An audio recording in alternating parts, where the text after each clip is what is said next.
We are live, and I told everyone on Facebook live in 5. So, ladies and gentlemen, let's get started doing this.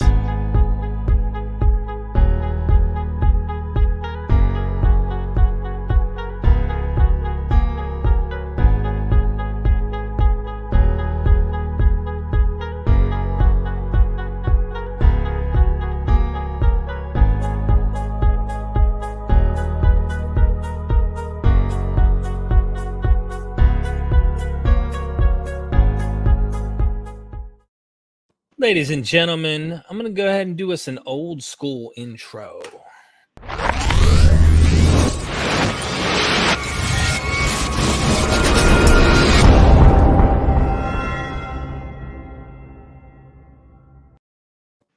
We are MythVision.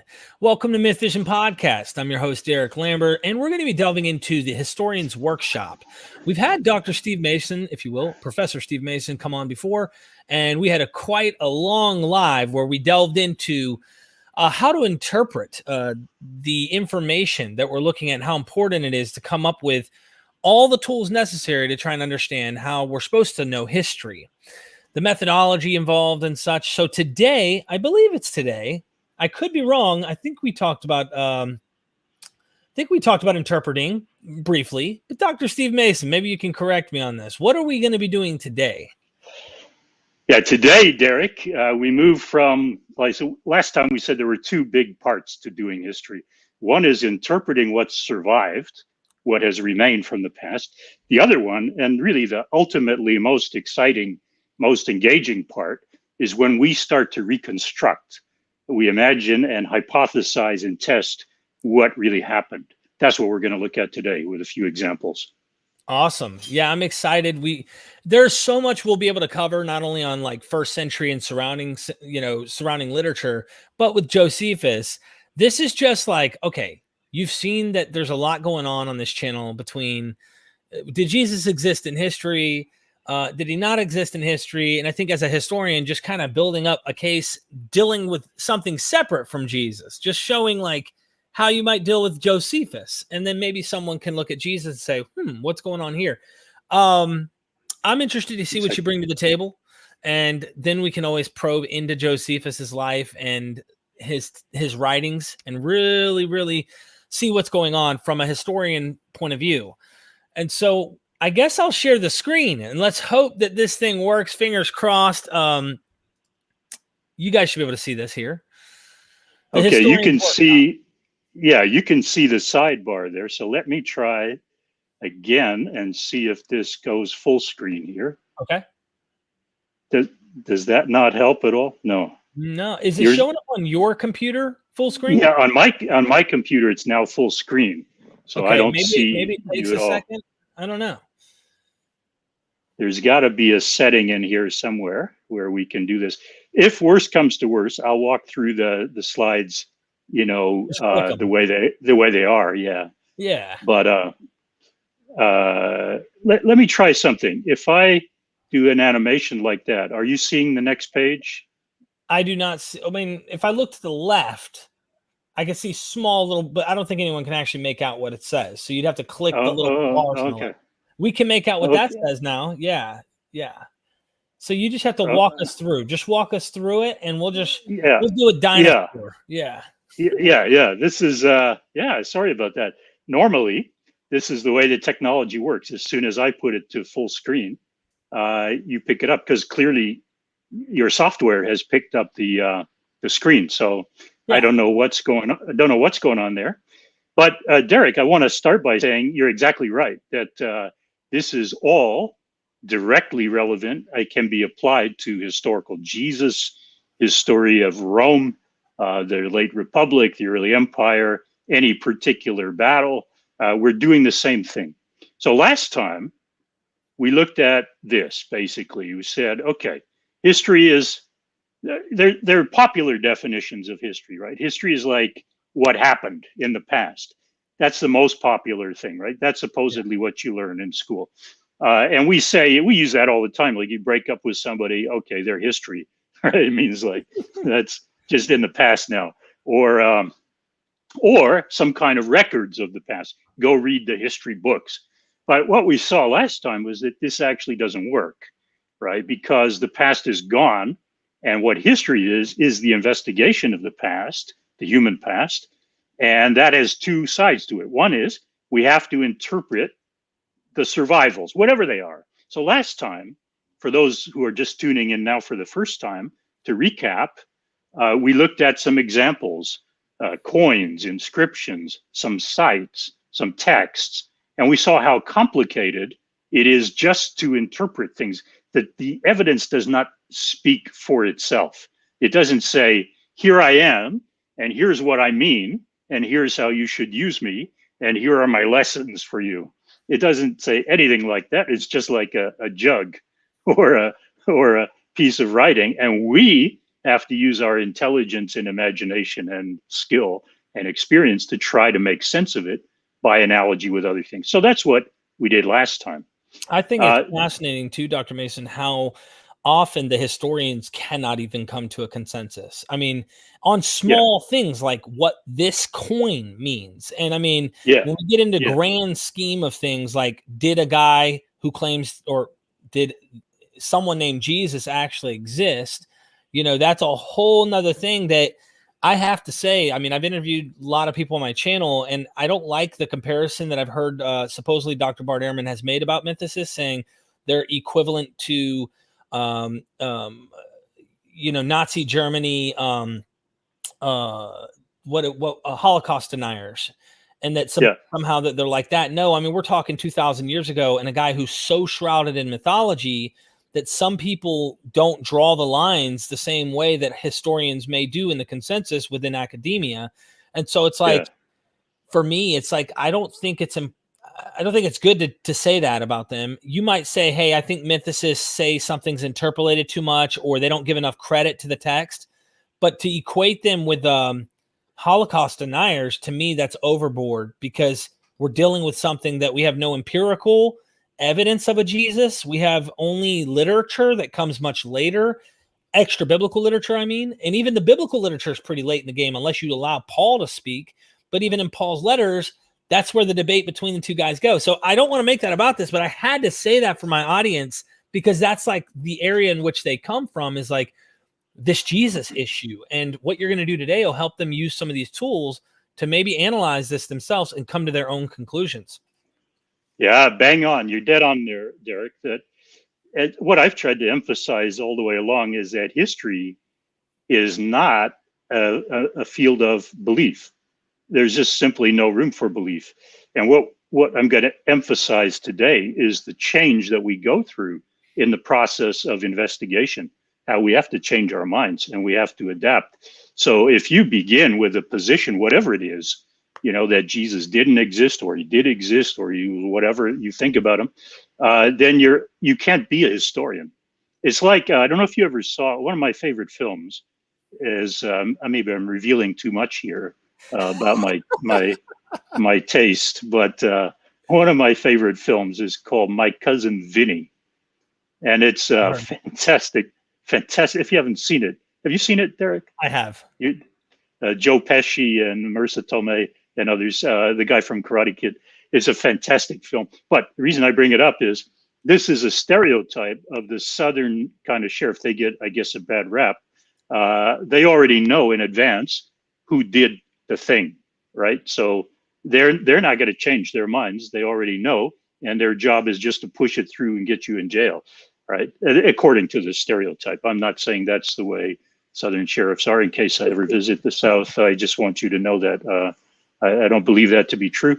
But this is what too many people in the field of ancient history, especially in the areas of ancient Judaism and Christian origins, where people are not maybe used to thinking historically. They've come out of theological backgrounds, and they're used to thinking about, what is true.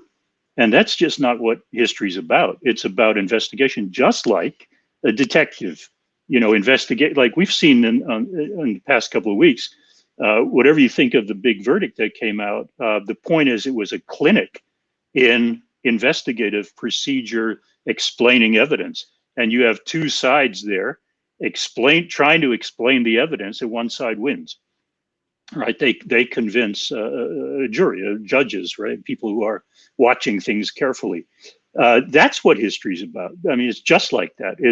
We try to interpret the evidence. What does this evidence mean, first of all? And then we try to explain it by reconstructing the events behind it. So I kind of think that, what's been on our TVs the last couple of weeks is really a kind of a clinic in historical method, in a way. Now I wish I could animate this for you, but what I wanted to show you is that last time we looked at the commentary there, which was a kind of outcome of interpretation, right? That's what happens when you interpret. In the case of a text, you end up with this fully, not exhaustively, but quite fully interpreted text. When you come to reconstruction, however, I want to point you, if I may, quite immodestly, to another book. This one here, History of the Jewish War, is not about interpreting text. It's about reconstruction. And so the type is probably too small there. But if you look at the table of contents, there's a section called investigations, right? This on the right side there. And there's a series of investigations. So the page layout is completely different because instead of having like a text at the top, as you would with translation and then commentary, what you have here are, you can see a lot of investigations. And so you're looking at trying to nail down dates in the calendar, trying to isolate locations in order to answer questions. So again, whereas last time, what we did was focused on these survivals, I looked ahead last time to say, and then when we've done that, then we pose our own questions about events. We hypothesize and test our hypotheses. We debate, criticize, refine, and eventually publish not what happened, but our provisional understanding, just in the way that science works. Okay, so what I want to do today is take 3 examples to try to contrast how things would look if we just did the usual thing of trusting authority, look for so-called reliable text, and just be going to do lazy bones history and say, is this a reliable text? Yes, okay, we believe it, right? That's it. I want to show the difference, the massive difference, a huge difference between that approach to doing history and what results if we investigate our own questions. And in order to do that, I've chosen 3 examples, again, from the Judean War against Rome to give some kind of focus. And that's an area in which I've worked quite a bit. But these are applicable to every area as we discussed. So first example is the trigger for the war, the expedition and ambush of Cestius Gallus's 12th Legion in the pass at Bet Horon. Now, your viewers may not even have heard of this, but this was the trigger event in the, well, there were several, but this was the biggest single trigger event of the Judean War. So it deserves a little bit of investigation. Say, what happened? Is it a reflection of massive Judean revolt against Rome, or is it more easily explainable in a more human way? Second, the climax of that war was Titus' destruction of the temple. So the question arises, why did he do it? Why did he destroy the temple? Actually, this has been a matter of major debate. So we want to have a look at that. And again, the difference between following a text and saying, I prefer this text or I prefer that text, and doing our own thinking, our own investigation. And then finally, more briefly, the third one, aftershock from the war, the fall of this famous site called Masada. And our questions there are 2. Why did Judeans go there in the first place? What did they hope to achieve? And why did the Romans in 74 probably, could be 73, besiege the place? Famous. I want to know all story. of those things. Yeah. Okay. Well, Yeah, so the idea is simply to contrast again. What happens if we just read the text and say, is this reliable or not? The lazy bones way of doing history, or we go and think for ourselves. And I simply want to try to illustrate. Of course, we could spend weeks doing this. I'm going to try to do it, do a lens crafters sort of thing here in about an hour. Get through these things and have time both along the way and at the end for any questions that people want to raise, of course. Thank you, Dr. Mason. Yeah. So at the end, I'm going to say we can't actually be certain about what happened, but still investigating and thinking of the possibilities is better, way, way better than trusting some narrative that we decide is authoritative. The writing's a little bit small now on the screen. I can see that. And the reason is because it's not full screen. So the writing isn't going to be as clear as it was, but I'll walk through it. Just before we do that, and I really regret my animations aren't available here because I thought they were kind of fun. But anyway, I want to take on this question that came up last week about bias, the bias of the author, Josephus, that we're looking at, and the bias of me and every other historian. Someone asked a very nice question directly. Hey, what about your biases? Hey, Derek, I can see something here. I'm just getting a message here about screen sharing. Let me try one more thing here. Try it. Okay, try it. If you got to come back in, and whatever you got to do. Hopefully this works, but I can't wait to get into this. This will be fun. You can't see the full screen now, can you? No, you'd have to share the screen again. It's not sharing it right now. Oh, it's not sharing at all? Okay. Well, I think it's not going to work then, because I think that's what it was telling me. It was just saying you're sharing the screen. And I thought it might be something blocking. Okay, so let me do it again. Okay. Screen sharing, just double check all this stuff, share screen. And, let me try this one. Open it in a Google Chrome. No. Can you open it in Google Chrome and then share it? Because that might be the reason. If Firefox might not allow you to. Oh, or hold on. You're not opening it in a web browser, are you? It's just your app. Yeah, it's in my app. Yeah. Okay. So I don't think everybody. So. Okay. Sorry for the delay here. Yeah, I'll just go back to there. What I was sharing before. All right. So you're still seeing it small. Yeah. Hit play. It acted like it was trying to do something, but it didn't do it. Okay, strange. Okay, there must be some kind of glitch. All right, on bias, here's what I want to say. Bias is actually beautiful. So the usual view is that, bias is bad. We need to weed it out. How can we, at least if you can't excise it or have it exorcised, then at least confess it. What are your biases?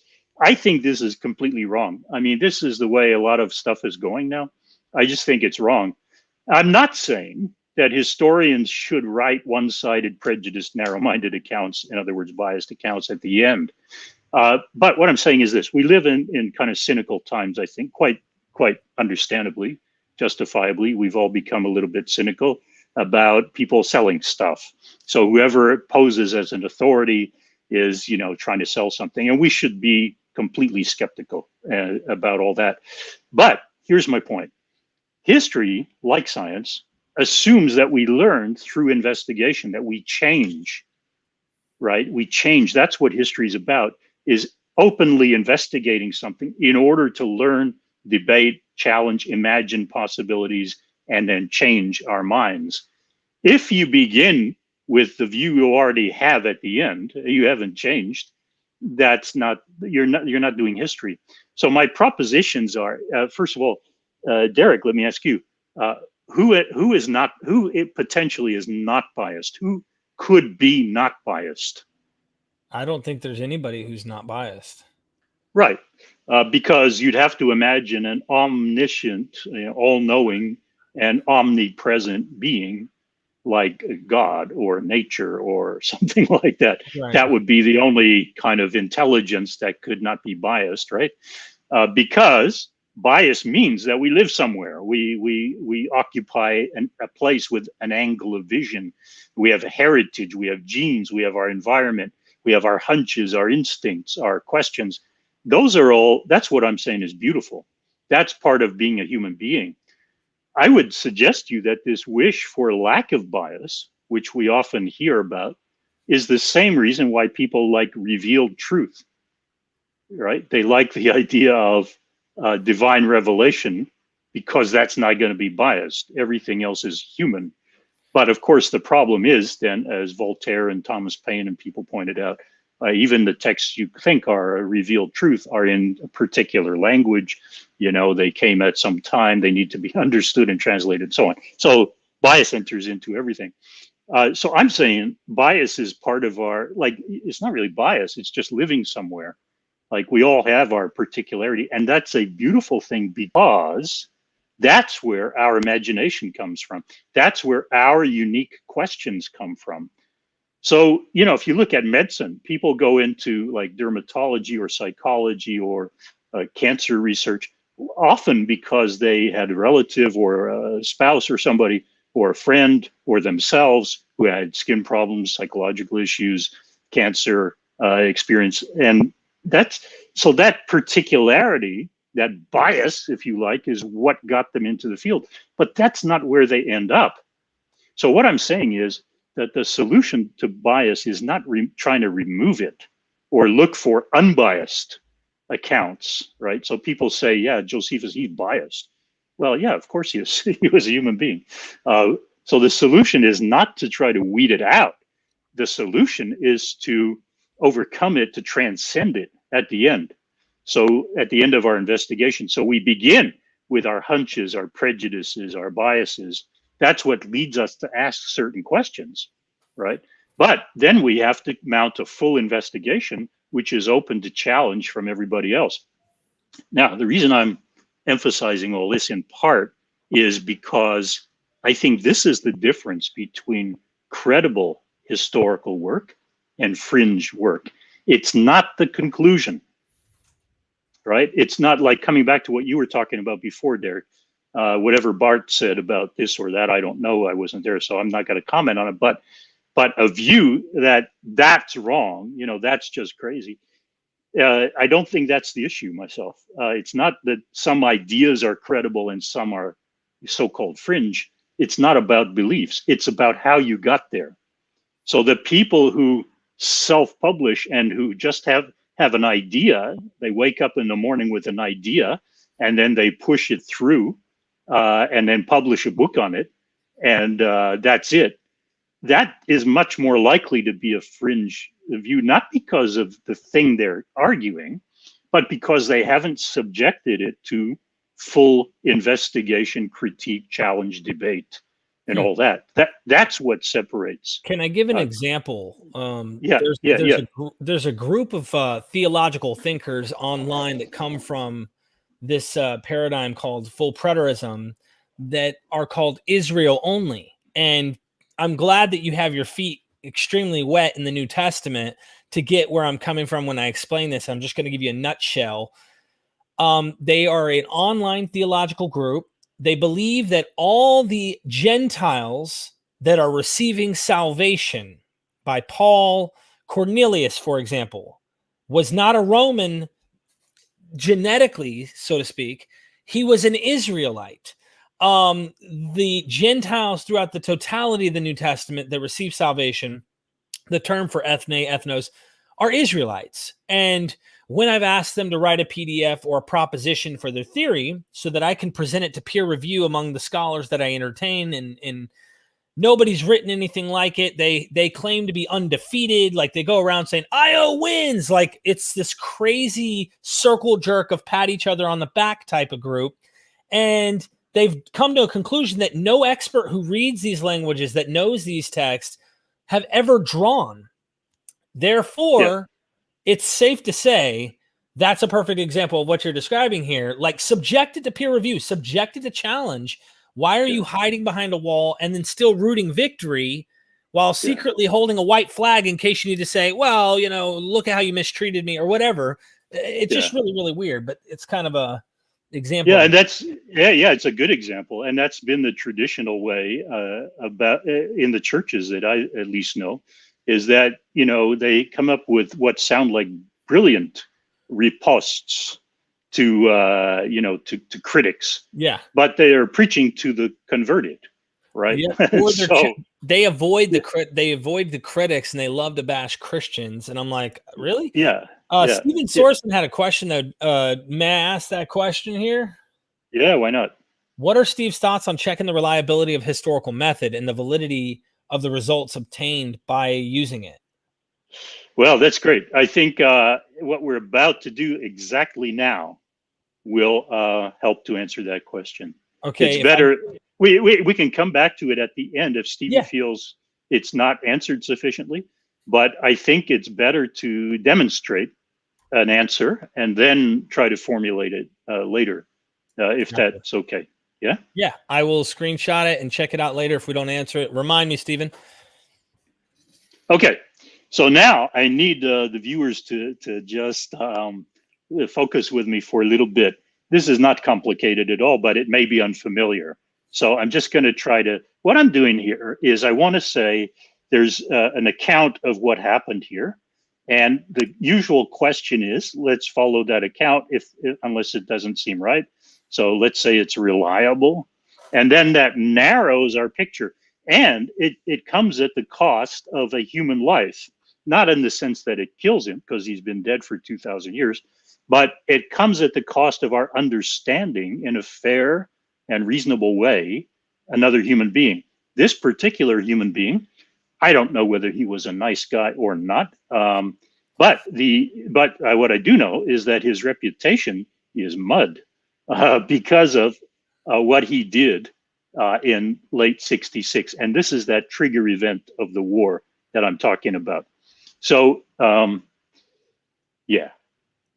According to Josephus, who gives us the only account of this, right, in his war, beginning from section 2, book 2, 500, if anybody's checking it out.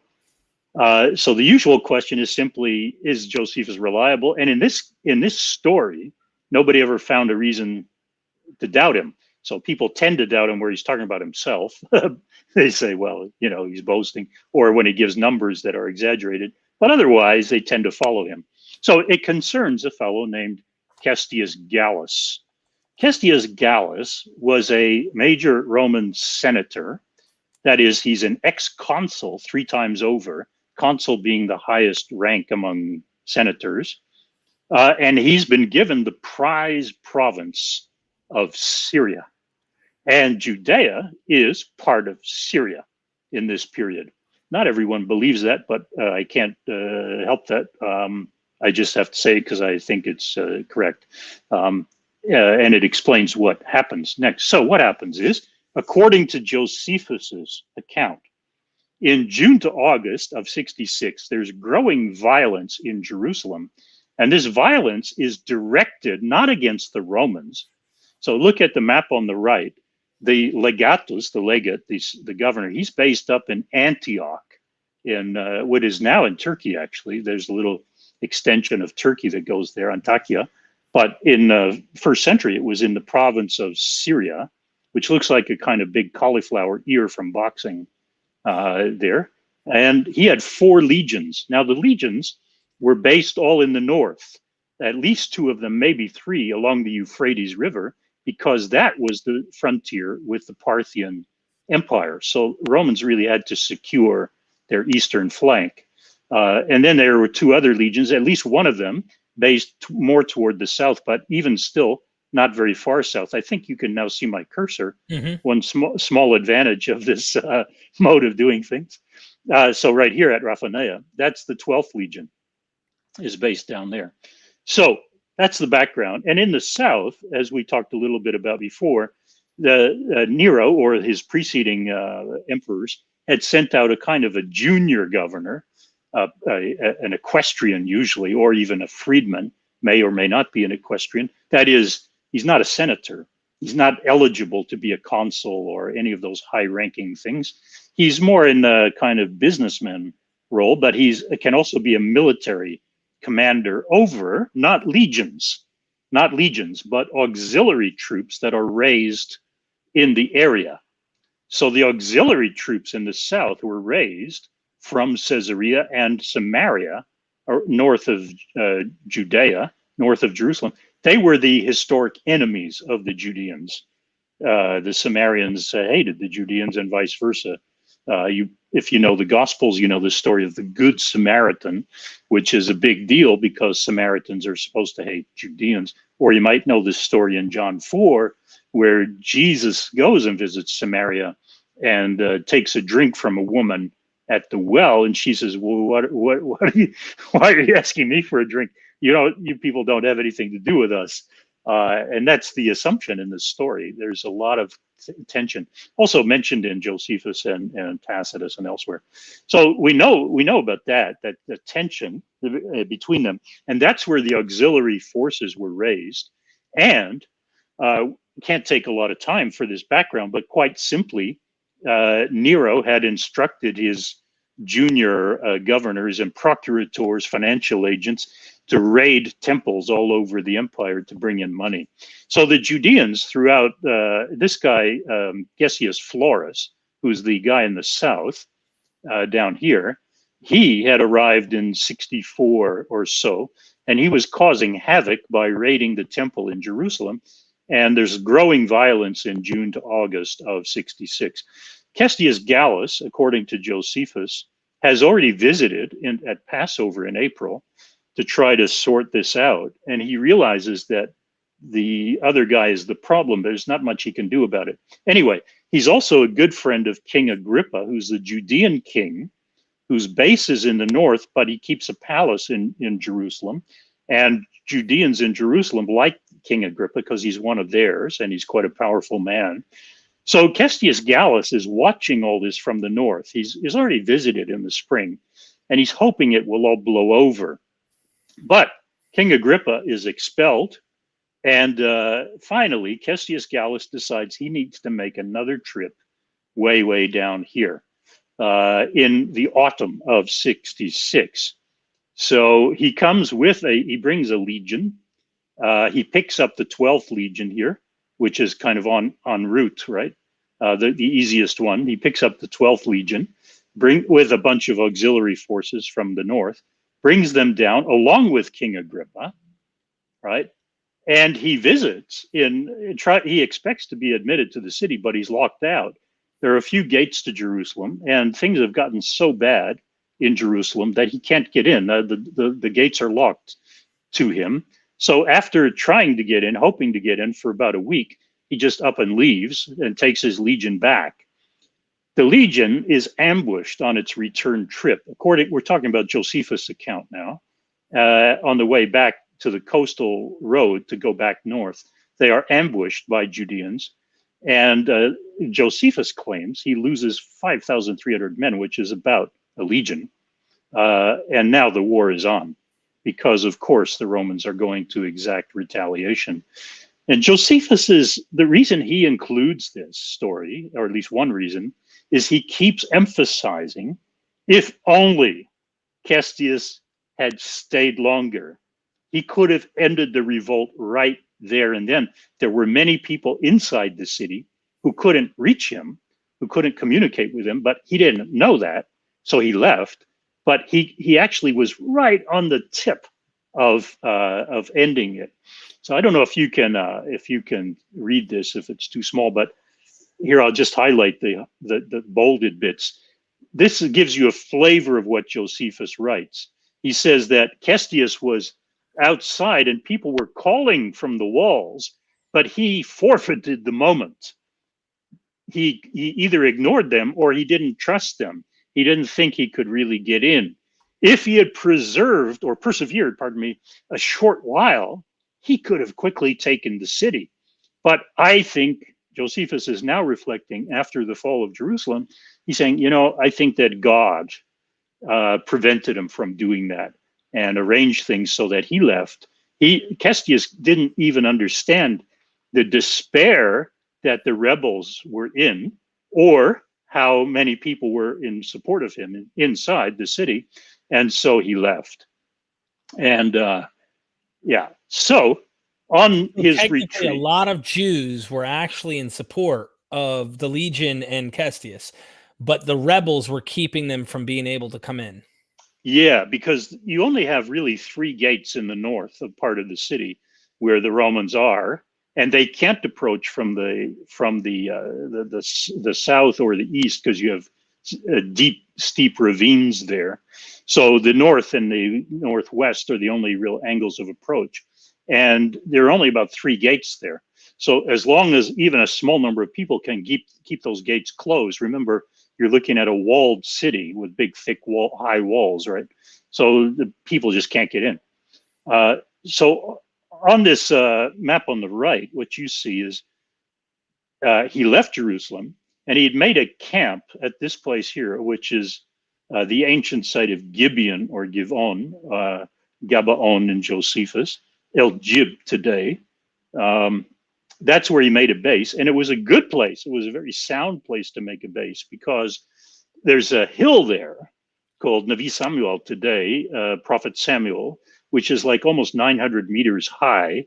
And what I can't show you because I can't animate this for you is, yeah, I have actual pictures of this place, but you have an excellent view all the way to Jerusalem from there. So it was the perfect place for him to establish his base outside of Jerusalem. So when he can't get in, he retreats to his base up there. It's just about 10 kilometers away from Jerusalem, not even. And then it's a very smart place to have a base. But then he decides to leave by the same route. And he goes through this pass at Bet Horon. Those two red circles are upper and lower Bet Horon. And you can see on this map, the reason I chose it is that the elevations are given in colors. So the coastal plain is very light, then the foothills yellow, then the higher hills, and then the dark hills, and you're up in the Judean uplands. And there he's leaving. And the thing about upper and lower Bet Horon is that you can get down very quickly down into the lowlands or up very quickly into the highlands by taking this route. That's an important point that I'm going to come back to. So that's Josephus's account. Now, most people just basically say, well, is he telling the truth or not? Yeah, why not? Don't see anything wrong with it. So you have comments like this in books on history. His reasons for withdrawal are inexplicable. He bungled his attempt to nip the movement, the rebel movement, in the bud. So he has a lot of bad press. Virtually, those are just two examples out of very many. Virtually any study you pick up says he was a bungler, he was incompetent, he didn't know what he was doing. Why did he take a military expedition in September, October, which is the beginning of the wet and cold season? It's not campaigning season. He didn't prepare. He wasn't ready for a siege. He was just useless. And then, of course, he lost thousands of men, arguably, and he was just a total, screw up. But this is not a responsible way to do history.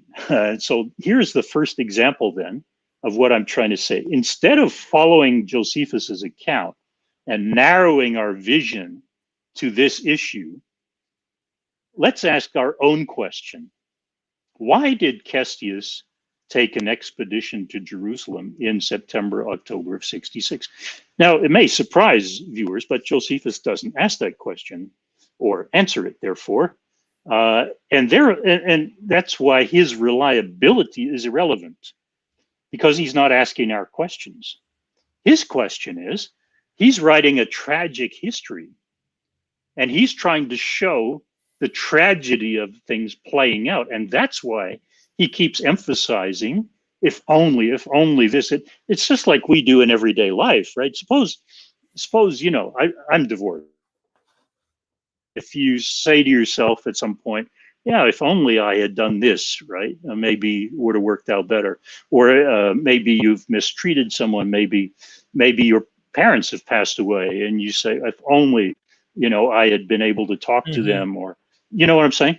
Like, it's perfectly normal to do this after the fact, right? We all live our lives the best way we can, but then after the fact, we can often second guess and if only now I can see, if only I'd done that. That's what Josephus is doing.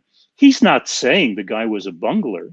He's writing his account after the fact as a tragedy to say at any point it could have been averted, but it wasn't. This is what happened. Anyway, God made it happen.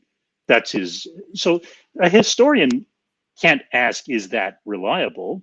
Did God really allow this to happen? That's not our question.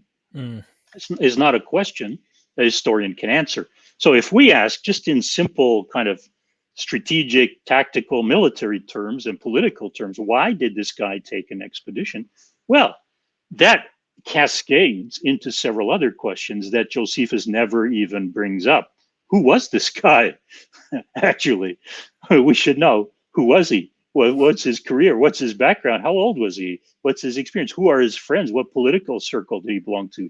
What's his political situation as a governor? His relationship with the young Emperor Nero, or with that procurator in the south, Gessius Florus?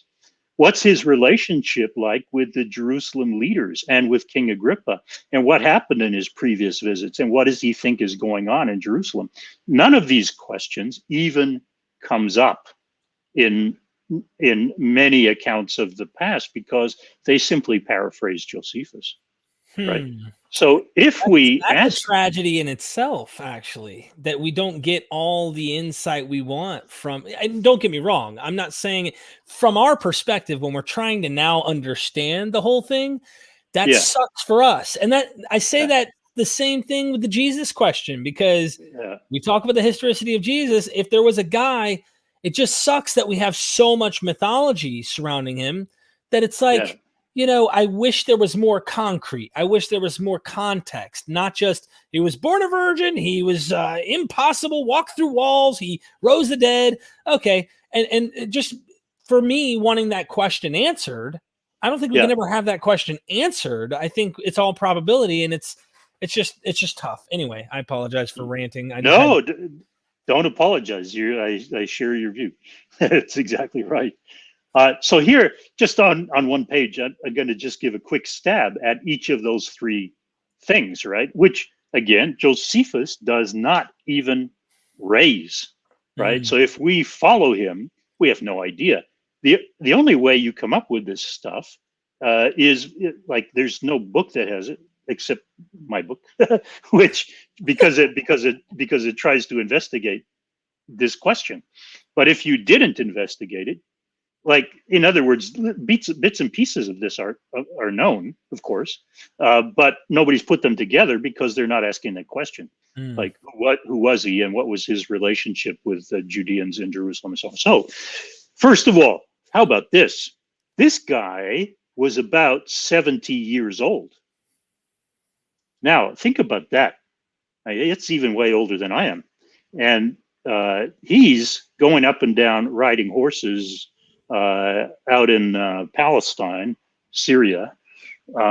So just think about that for a moment. How do we know that? Well, it's not like anybody tells us that. Josephus doesn't tell us that. But we know because there are records, the so-called fasti consulari. There are records of people who are consuls. And we know that this guy entered the Senate. This is from an account in Tacitus. He entered the Senate in 21 CE. Tacitus is very useful because he gives consular years for his account of what's going on, who was the consul. So we know when things happened. And this guy began in the Senate when he was 21. Now, in order to do that and to become consul, even at a young age, in 35, his first consulship, the Republican age for this was 42 years old, but special people could become a consul a little bit younger, not usually much younger, but a little bit. So even if he was consul at a very young age, was very privileged, had a good relationship with the emperor, means he must have been born in 4 or 5 BCE, around the time that King Herod died, by the way. So that means he was about 70 in 66. He had a third consulship in 42. That means that he was a consul under Tiberius, Gaius Caligula, and Claudius, which means this guy's smart. and a high flyer and a very successful diplomat or ass-kisser or whatever he was. I don't know, but he's very successful at what he does. He is not a nincompoop. He is not a fool, right? And he must have picked up military experience along the way. So he belongs to this same age cohort as a bunch of other very famous Romans. Galba, who would become emperor for a short time, he's roughly in his age group. Domitius Corbulo, who was, Josephus doesn't even mention, he's a very famous Roman commander, and Vitellius also about the same time. That means they're from the circle that was all these guys together. We don't know this about Cestius, but if he's an eminent Roman at that time, he must have belonged to this circle of Antonia Minor, or Antonia the Younger, who was Claudius's mother. Vespasian was a younger member, 10 years younger, of this same kind of circle. That is, she sponsored these people and facilitated their careers. She died in the 30s, but she set them on their way. He's already been consul by then. He must have had significant military service, and in fact, Pliny the Elder mentions a Cestius Gallus who used to take little good luck charms into battle with him. So if it's the same guy, no reason to think he wasn't. To have risen that much, and then to be given the province of Syria, which is one of the 2 or 3 major prize provinces, it's not likely he was an idiot or a military incompetent. So that's one thing, what we can think about him generally. By the way, this picture on the left, that's Nero, chin strap, kind of beard, because he came to power at 16, right? He's very young, and most accounts suggest very, what would you say, impetuous, violent, kind of young guy. Kills his own mother after 5 years, gets rid of her advisors, and then goes his own way. So after removing his mother and her advisors, he runs into a big financial crisis. From 59-60 onward, begins to call in debts from all over the empire. Even people who didn't know they had debts to him, they thought they had received grants. Like in Britain, that's what caused the Boudica revolt. Some of your viewers may know about, is that Rome started calling in all of these so-called debts, whereas the tribal leaders in Britain thought they had been given money and they already spent it. And now they have to give it back because Nero's in desperate financial trouble. And then there's this great fire in Rome in 64, which puts him in worse financial shape. And he makes a deal with the Parthian Empire as a result of Corbulo, that guy I mentioned already. He succeeds in arranging this deal whereby the Parthian king or monarch comes to Rome in 66, and the Romans pay his expenses on his 9-month journey. And this guy really lives it up. So they have massive debts as a result of that as well. So he orders his procurators to raid temples, as I said, including Jerusalem. And Gessius Florus is the guy there who's doing the raiding. He's also, Nero, lost the trust of his senators. Remember that Cestius Gallus is a senator, a very high-ranking, successful senator. That's exactly the kind of guy that Nero is distrustful of. There are several conspiracies among the senators during the 60s to get rid of this young Nero because he's a pain in the ass. So he's killing them off. he's actually executing senators as rivals. And so he appoints these old governors to provinces because he thinks they're not going to be a threat anymore. But it's his procurators, his financial agents, who are untouchable. So normally a senatorial governor could bring that procurator to justice and say, wait a minute, you're screwing up everything I'm trying to do here. I want you to go back to Rome and explain yourself. That couldn't happen now under Nero because Nero is actually backing the financial guys to bring in the revenue, and he's not trusting the senators. So Cestius Gallus is in a very difficult place. the governors in his position want productive relationships with the local elites. But this procurator is pissing everybody off by raiding the temple, executing people who stand in his way, using his auxiliary force to beat people up, crucify people. So the Judeans are getting right fed up with this guy, and they appeal to Cassius Gallus, but he can't do anything because Nero is busy executing any governors, the senatorial governors whose heads stick up too high, who are like, so the guy Corbulo who won the whole thing with Parthia, Nero has him executed because he's very insecure, right, and doesn't want. So Cassius Gallus, what I'm trying to say is, if you think about his situation here, you can have a different, more human understanding of what's going on. And that brings us to the third point. What's his relationship like with Jerusalem? Is he hostile? Does he think there's a revolt going on there? No. First thing you have to realize is it's a 3-week trip each way. Like there's no, you can't hop on the local plane shuttle service to Jerusalem. It's a 3-week trip on horseback for this 70-year-old guy. And he is so serious about his work that he made that trip, as many governors had done, at Passover, because that's the big deal in Jerusalem, right? Passover is like the biggest festival of the year. And that's when the governor would typically come down and meet the locals and a lot of backslapping going on and saying, hey, we all want good relations. And he's there with the Judean King Agrippa. And he visited already for Passover in 66. And he heard from the people that they were not happy with this procurator raiding the temple. Could he restrain him somehow? Is there anything he could do? And he promised to try. According to Josephus' account, he promised to try. But of course, there's very little he can do because this guy is Nero's man. Nero appointed him. He was a friend, actually. The junior guy was a friend of Nero's wife, whom Nero also killed, Poppaea, when she was pregnant. Nero, according to the story, he kicked her in the belly and caused her death. So this is a piece of work here, Nero. But anyway, this guy who's the procurator, the financial agent, he was a friend. He and his wife was a friend of Nero's wife. So you're not going to mess with this guy who's raiding the temple, right? And so when he visits in Passover, so that's like April of 66, he hears the people. The people say, look, we want no trouble with Rome at all. It's fine. We don't have a problem, but we really, really don't like this guy. Can you do anything about him? He says, I'll try. He leaves, and then he hears of more unrest during the summer. So he asks King Agrippa and a tribune of his own army, that a legionary tribune, he sends down with Agrippa to make a tour of the city, a fact-finding tour, and find out how everything's going.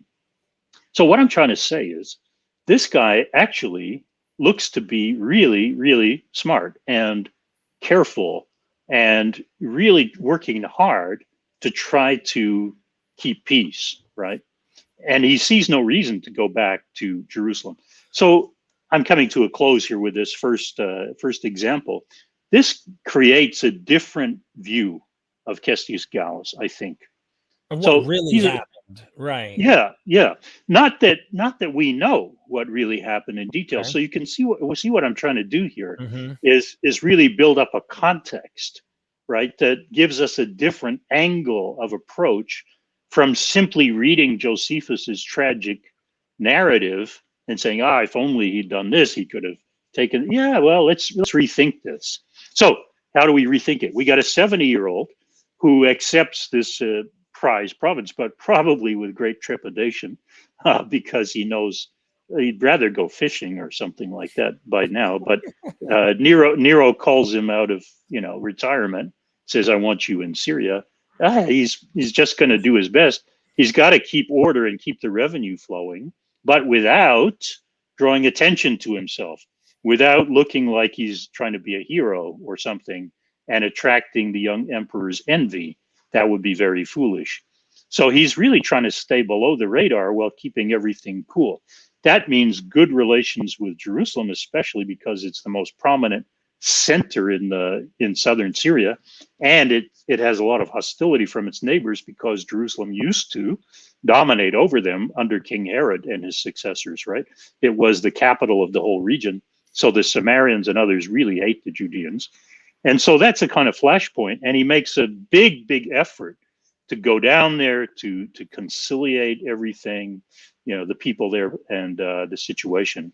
But he's got this real thorn in his flesh, who is Nero's financial agent, who's in charge of the auxiliary forces, Gessius Florus, and there's nothing he can do about him. So Florus now complains when the Judeans are opposing him. He says, I need more muscle. So he says, I'm going to complain to the governor up there, the senator governor, and he'll send down a legion for me. That happens in June of 66. But Cestius knows that the Judeans don't want war, so he's not going to send a legion to crush them. He's already been down there. He knows what's going on. He knows that this guy's the problem, actually. So he sends, as I mentioned, Agrippa and the tribune, and they report back to him, and they say, everything's fine, actually, except this procurator. But they also expel Agrippa. So the people of Jerusalem are getting fed up with being victimized. So they kick out their own king and say, you're banished, stay away. You're useless. You're not protecting us from this guy. So when Cestius hears this, Agrippa goes back to visit him in the north and says, I got kicked out of the city. So Cestius is now worried. And he reluctantly plans a visit in September, taking now the legion plus auxiliary, the 12th Legion, with him. This 12th Legion, however, is not his best legion by any means. The 10th Legion is his best, very strong legion. The 12th Legion was beaten up badly in that Parthian struggle back in 62. They nearly lost all their men already. So I would suggest to you, when we factor that in, that he still sees this as a relatively easy mission. He's trying to rebuild that legion and its confidence, right, after it was beaten up. So that suggests he doesn't anticipate any big trouble. In fact, Agrippa, the Judean king, had sent in the cavalry force after he left, after he was kicked out. He sent in a cavalry force to help the leaders of the city maintain calm, just 2,000 guys, and they were able to enter the city without any trouble in August. So he's bringing a force of 30,000 men, the legion of 6,000, plus all the auxiliaries and allied forces. And so it looks like he fully expects to just walk into the city and restore calm. Another reason that we are pretty sure that he expected to walk in and have no trouble is if you look at how he went there. There are 4 routes he could have taken to get to Jerusalem, 4 main routes. He could have come down through Samaria, which is all just up in the highlands, right, up in the high ground. That's the green one on the right. Or he could have broken off the red line there and gone through Tamna and Gophna. But that takes longer. You can see those trips are sort of out and then down. And then he could have gone all the way down and along what is now the main highway in Israel today, Highway 1, through the Ayalon Valley out to the airport near Tel Aviv. He could have done that, but again, that's a long way around. Those are safer routes to take. And in the later war, when Vespasian and when Titus comes to besiege Jerusalem, those are the routes they will take. They will not take the one that Cestius Gallus took, which is the light green one, via Bet Horon. Why? It's the quickest route. It's the quickest way to get to Jerusalem. It's got the least amount of detour in it, and it's got a steep rise up into the highlands. But you only take that route if you're sure things are okay, right? Things are safe. You're not entering enemy territory because it is. It has. Let me see if I can. There's a 19th century picture of what the place looked like. It's a very steep rise into the uplands, and it's through this rock-cut steppes which are at most 3 meters or 10 feet wide. There's a rabbinic story that I think two camels could not pass each other at points on the Bet Horon Pass. So it's a place where you can quickly rise up into the highlands, but you can't do it if it's an enemy territory. You wouldn't do that because it's unsafe, because your troops are vulnerable, right, when they have to go like single file in a very steep pass. Like the same thing that happened during the battle with the Germans in the north when they went through a narrow passageway in the woods, and I think 3 legions were killed or something like that. Yeah, the War of Varus. Yeah, the Varian disaster. Yeah, they went through the woods in like a single or double file line. It was like, oh crap. Yeah, exactly. So that already tells us that Cestius was thinking 2 things. First, I've got to get there as quickly as possible, right? Second, however, I don't feel insecure about this. Of course, I got 30,000 troops with me, and Agrippa just sent 2,000 of his troops. They're not even legionaries, and they just walked into the city, so should be fine. I'm bringing a massive force, and we can see. Here's what I was talking about before. He made his base at what is now El Jib or Gibeon, and here's an aerial photograph, great photograph from Todd Bolin of the site. It makes perfect sense as a military site, right? About 10 kilometers from Jerusalem. But you can see the Gibeon here, the hill. And then there's a hill right next to it called Prophet Samuel Hill, which is massive. And you can see the view out to the right there. You can see all the way from that hill to Jerusalem. So it's a perfect base for the military, right? To camp on the lower hill where you can all spread out, and then to have lookouts and sentries posted up on the upper hill where you can see everything for miles around. So he looks like a very competent commander, I would say. That's where he made his base. But he can't get into Jerusalem. And this comes as a great shock to him. He's got King Agrippa with him. And even then, the Judeans don't let him in. So here's what a reconstruction would look like, as distinct from just reading Josephus's narrative. So he brings these 30,000 soldiers. He plans to get in. He just sees no reason that he can't get in the city.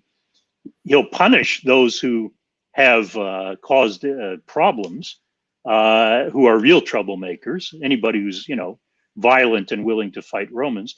He'll restore order, and he'll restore King Agrippa in the city, and he'll talk with the leaders of the city and make sure everything's cool.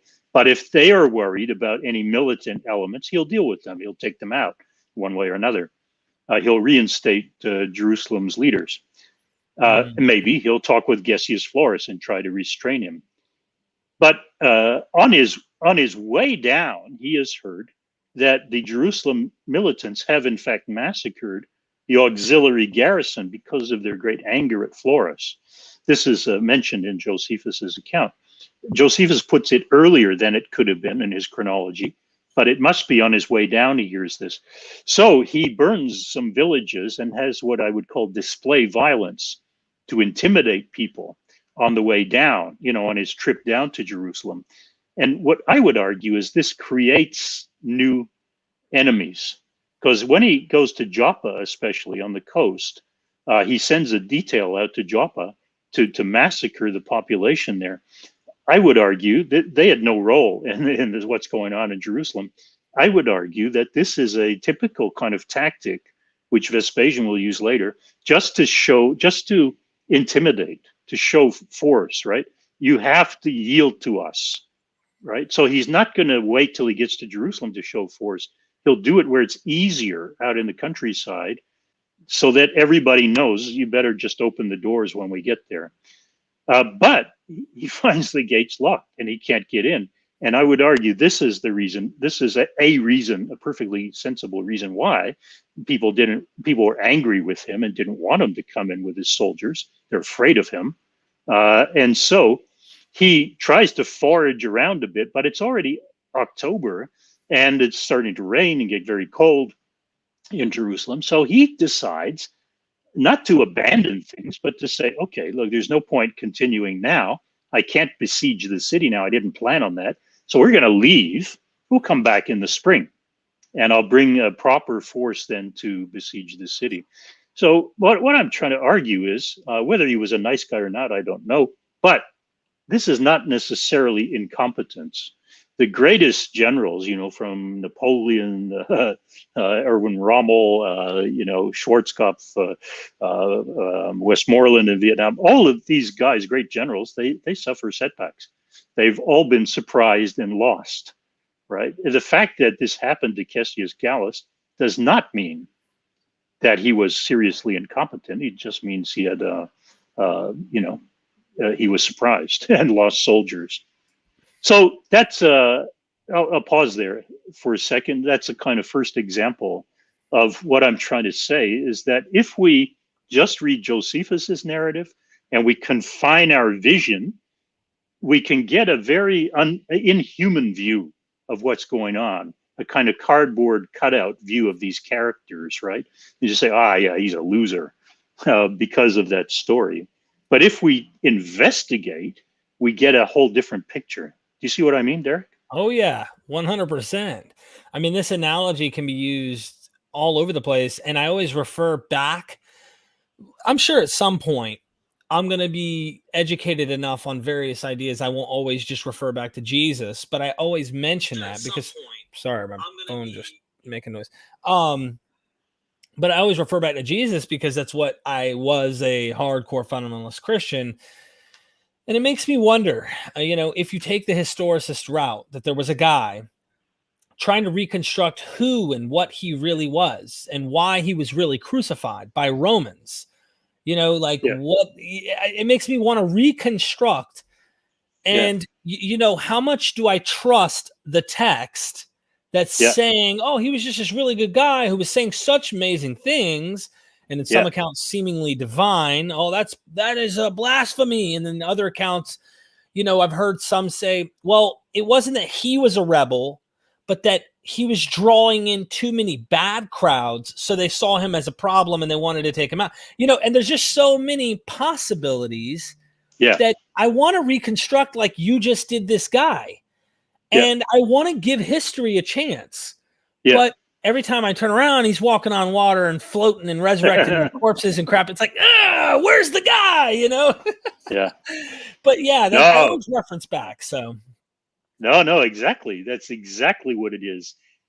So what we're trying to do is we're not following the text. We're trying to reimagine the possibilities that produced these texts. So that's why we need first interpretation, right? Say, what kind of text is this? Like, what's this author trying to do? And then once we have a picture of that, we can go back and say, all right, now what actually plausibly happened that this author could have gotten that picture from? And therefore you test the hypothesis. Maybe Jesus didn't exist, right? So test that hypothesis. How well would that explain the evidence? And then test another one. Well, maybe there was a guy named Jesus, but he didn't know anything about this stuff, and it was all foisted on him. How would that explain the evidence? So you're exactly right. It's the same mental process. And can I say, this is my emotion speaking, but I think this is logic too. I'm asking everyone who comes across this video or talks to anyone who falls on either camp. They think there was a guy, or they lean in that there was a historical Jesus, or vice versa. There's a guy who's skeptical of the evidence and he has his reasons of doubting. I ask both sides. I'm not picking one or the other. I lean historicist for the sake of trying to find the guy. At the same time, I have very good reasons to be reluctant to stand so firm on it. And I ask everyone who watches and is into this to try and be understanding, and each person evaluates the evidence differently as to how they're approaching and how to interpret these things. So being patient and knowing that neither side has certainty either way is a very good way to start a relationship with people who differ from you on their approach to this. And throwing stones or derogatory things at each other and whatnot, I think is absurd. So if you're extreme on either side, you're probably not near the truth. That's just my opinion. Yeah. I agree with you. And I haven't forgotten about Stephen's question, which is very good. How do you, as I understood the question was, how do you verify a historical hypothesis? So let me pause here to say, okay, we looked at the first example, and the question is simply, what's the explanatory power of your hypothesis? That's it. So when you look at all the evidence, so if you say to yourself, for example, okay, I think this Cestius Gallus guy was a real loser. Like, look what happened to him when he lost that legion. Okay, that's fair enough. But then you have to explain all that other evidence. How did he get to be where he was? How did he have become consul 3 times? And why did he show such good generalship in these other areas, even though Josephus doesn't emphasize them, but we can see them in the background, choosing his sites and so on. He's following really good, sensible, gubernatorial governing practice.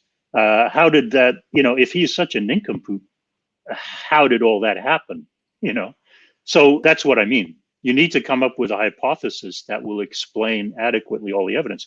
Whereas I would say the hypothesis I'm pushing forward here, that he was actually a very competent guy, but caught among all these tensions, right, in a very human way, that would explain why he delayed that trip until the autumn, and why he was reluctant to do it, and why he didn't want to stick around. It wasn't that he screwed up in the siege. He never planned the siege. He planned to enter Jerusalem, but when he was frustrated, he decided the smart thing to do was to come back in the spring when you can have a proper siege if necessary, and so on. So do you see what I mean? It's how much of the evidence does your hypothesis explain without remainder? And I think this hypothesis better explains, and then Josephus' account can be understood in the way we talked about before, as his dramatic, tragic, hindsight view of the temple's destruction. And that's how he's writing. He's not trying to tell us what was in Cestius Gallus's mind. He doesn't even attempt that. He's telling you what's in his heart as he's writing. Before you get to Titus destroying the temple here, I need to ask about this Cestius guy. He got caught with his pants down on the way back, I suspect. Yeah. What happened there? Can you briefly summarize that? Because I didn't know. I don't think you went into that. No, I didn't get into it, partly because I lost my animations here, and I was going to walk through it. Some of these slides would move from one part to another, so I couldn't do it. But thank you for asking. So if we go back to this here, what I'm going to do is show you the view. So that's a 19th century view. And I'm just going to push that out of the way. So here's the actual place today. This is Upper Bet Horon, where you are now, looking out here, and there's Lower Bet Horon down there. It's about 3 kilometers away, right? But it is all this in the ancient world. So today they're paved roads, so it doesn't look like any great problem. But even in the 19th century, artist's impression, who was looking at it in the 19th century, you can see it's a whole different kettle of fish, right? It's this kind of stuff. And you can see that a little bit of that remains today to be seen. And that's what it looks like. So you can imagine 30,000 or even 10,000 soldiers with their animals, their baggage train, everything, trying to descend down this pass. So he decided, when he couldn't get into Jerusalem, the smart thing to do, he'd already made his base at Gabaon, that great big hill. He would head there, and then he'd just take the quickest route back to get back out to the valley and get home, right? Because he's got a long haul ahead of him, and he's got to get home before the winter weather really kicks in. But what surprises him is that Josephus' account is quite exaggerated, describing this territory. It sounds like an alpine sort of environment where there are, people up on cliffs above you and things like that. That's not there in the ground, so it's very hard to see. But basically, what happens is they trap him. The Judeans they've chased him, so they followed after his army.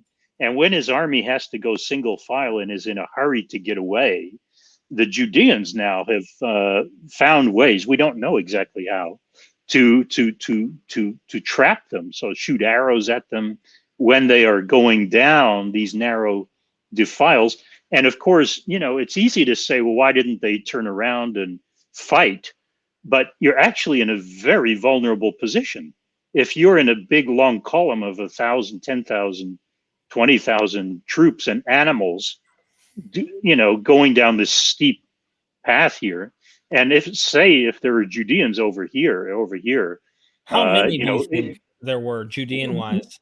We have no idea, but even 1,000 of them, say, or 500 of them, if they have, bows and arrows, and slingshots and stuff like that, they can actually cause a lot of damage, and the troops cannot get out to fight them, right? Because the ground is so treacherous, and there's all kinds of people behind them coming, like horses and stuff coming down behind them.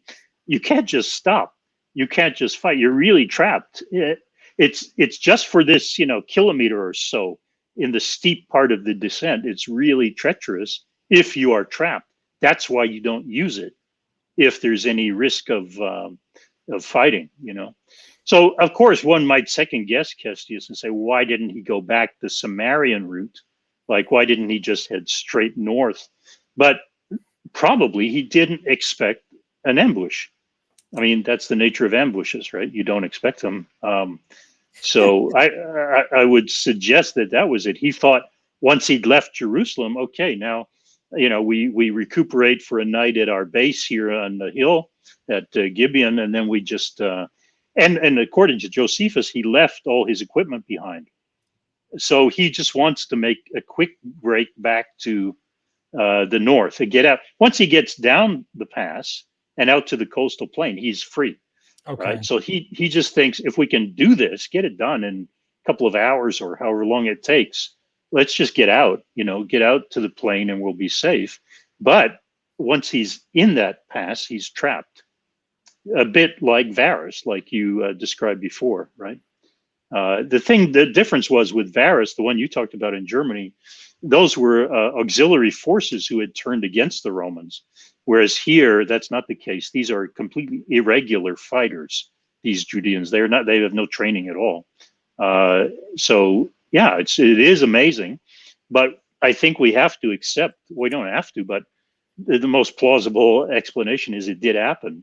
That in fact he lost. He probably didn't lose 5,300 men. That's Josephus talking. But even if he lost, 500 men, that's a big deal. And so he would come back to punish the Judeans. Interesting. Thank you. I didn't want to take too much of your time, but yeah, we'll get to Titus destroying the temple. Everybody hit that like button, please. Help us grow. I've been commenting that down here. You guys have no clue how far that takes this channel to keep doing this.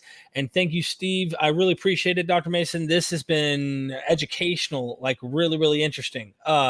Keep going. I want to hear what happens with Titus destroying the temple, because for those of you who, I love this just for the history now. I'm like loving the education, but there's an interesting thing going on in the Gospels pertaining to the temple's destruction. So if you're trying to put pieces together, this might be something you want to pay attention to.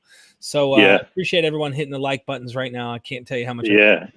Absolutely. Hey, I have to tell you, I heard from a guy, another guy, third person has contacted me saying, hey, I saw your interview with Derek on MythVision. People all around the world. I think I told you that my aunt and uncle watching for somehow just saw this thing. So your podcasts are getting out there, Derek, in the ways that surprise me even. Wow, how did you see that? How did you know about it? So great. Anyhow, second problem. This is the next two can go more quickly because I don't need to explain so much background. I think people will catch what I'm saying here very quickly. So, I should have promised it'll be quick, but I'll try. I'll try. So the second problem boils down to this, okay? Josephus provides the only first century account of the burning of the temple in detail. The Gospels, yes, do allude to it, Luke chapter 19, and there are a couple of allusions to it, but Josephus provides the only kind of proper narrative of what sort of happened. And again, it's from his perspective, but in his account, it's quite detailed. I mean, it's extremely detailed. He says this, that after Titus especially heard about the cannibalism that was going on inside the besieged city, after Titus heard about this, he was, according to Josephus, he became kind of poetic in his fury. And he said, look, just burn the gates of the temple. And then he said, well, okay, now the gates are burned, extinguish those fires so that the legionaries can go through. Because one faction, the so-called zealot faction, the most famous rebel faction, the zealots, had occupied the inner temple. And so in Titus's advance through Jerusalem, he has to deal with the temple. And that's why he ordered the gates burned. But then he says, now extinguish those fires so the legionaries can go in. Now, Josephus says that at this point, so this is War, if you're following along in Josephus, War 6, 236 and following, he holds a council with his senior legionary commanders. What shall we do about the inner temple? This is in Greek, the naos, the sanctuary. The word literally means the ship, but it's the sanctuary. So the story is very quickly here. Titus gathered his commanders and began a deliberation about the sanctuary. To some, it seemed like that since the Judeans would not stop the revolt as long as it remained, well, the Romans had to make full use of the law of war, namely, destroy it, because it's being used as a fortress. It's not just a temple. It's not just a holy place. They're using it to fight from. So we are entitled to use the law of war. This is a poetic expression for, you have to do what's necessary in war. Others of his commanders said, well, we'd rather preserve it if the Judeans will abandon it, if they'll come down and say, look, we don't want to destroy your temple. So if you stop using it as a fortress, you can keep it, right? Just come down and fight someplace else. Then we would keep the temple. Titus, when it comes to him. Now, these concilia, these consultations with generals are actually full-flowing discussions. We know quite a bit about them. There have been books written about them. They turn up in a lot of Roman literature, and they are meant to be genuine debates. They're not like a commander giving his orders. That's separate. That could happen without a concilium. You just give your orders, right? This is the Romans had this tradition of the top general, takes advice, like as any good general should. What should we do here? What do you think? So Titus said, even if they climbed up in this thing to make war, he would not take vengeance on inanimate structures, the building, instead of men. His beef was not with the building, it's with the people. So he was not going to burn down such an extraordinary structure. Its loss would also cause harm to the Romans. So here's some realpolitik kicking it. Look, if we destroy this thing, it's going to be a real downer for us as rulers, because Judeans all over the world are not going to be happy. Whereas if we leave it, it's going to be an adornment of our power, our imperium. It will show that we are not brutes, that we are trying to govern reasonably. This is allegedly everything said in this little meeting. So according to Josephus's account, that's the decision. And miraculously, all the other commanders say, you're right. when the top guy gives his view, they all somehow are persuaded. Yeah, you're right. I agree with you. So they all change their minds and they go out. And of course, you would expect that happens in politics and in the military. When the top guy speaks, people say, yeah, I think you're right. But the story is in Josephus that anyway, the temple burns. It's against Titus's wishes, right? Because an auxiliary soldier, so the legionaries are away preparing for their assault, and an auxiliary soldier who's charged with putting out those fires so the legionaries can come in, is attacked from the zealots from the inside.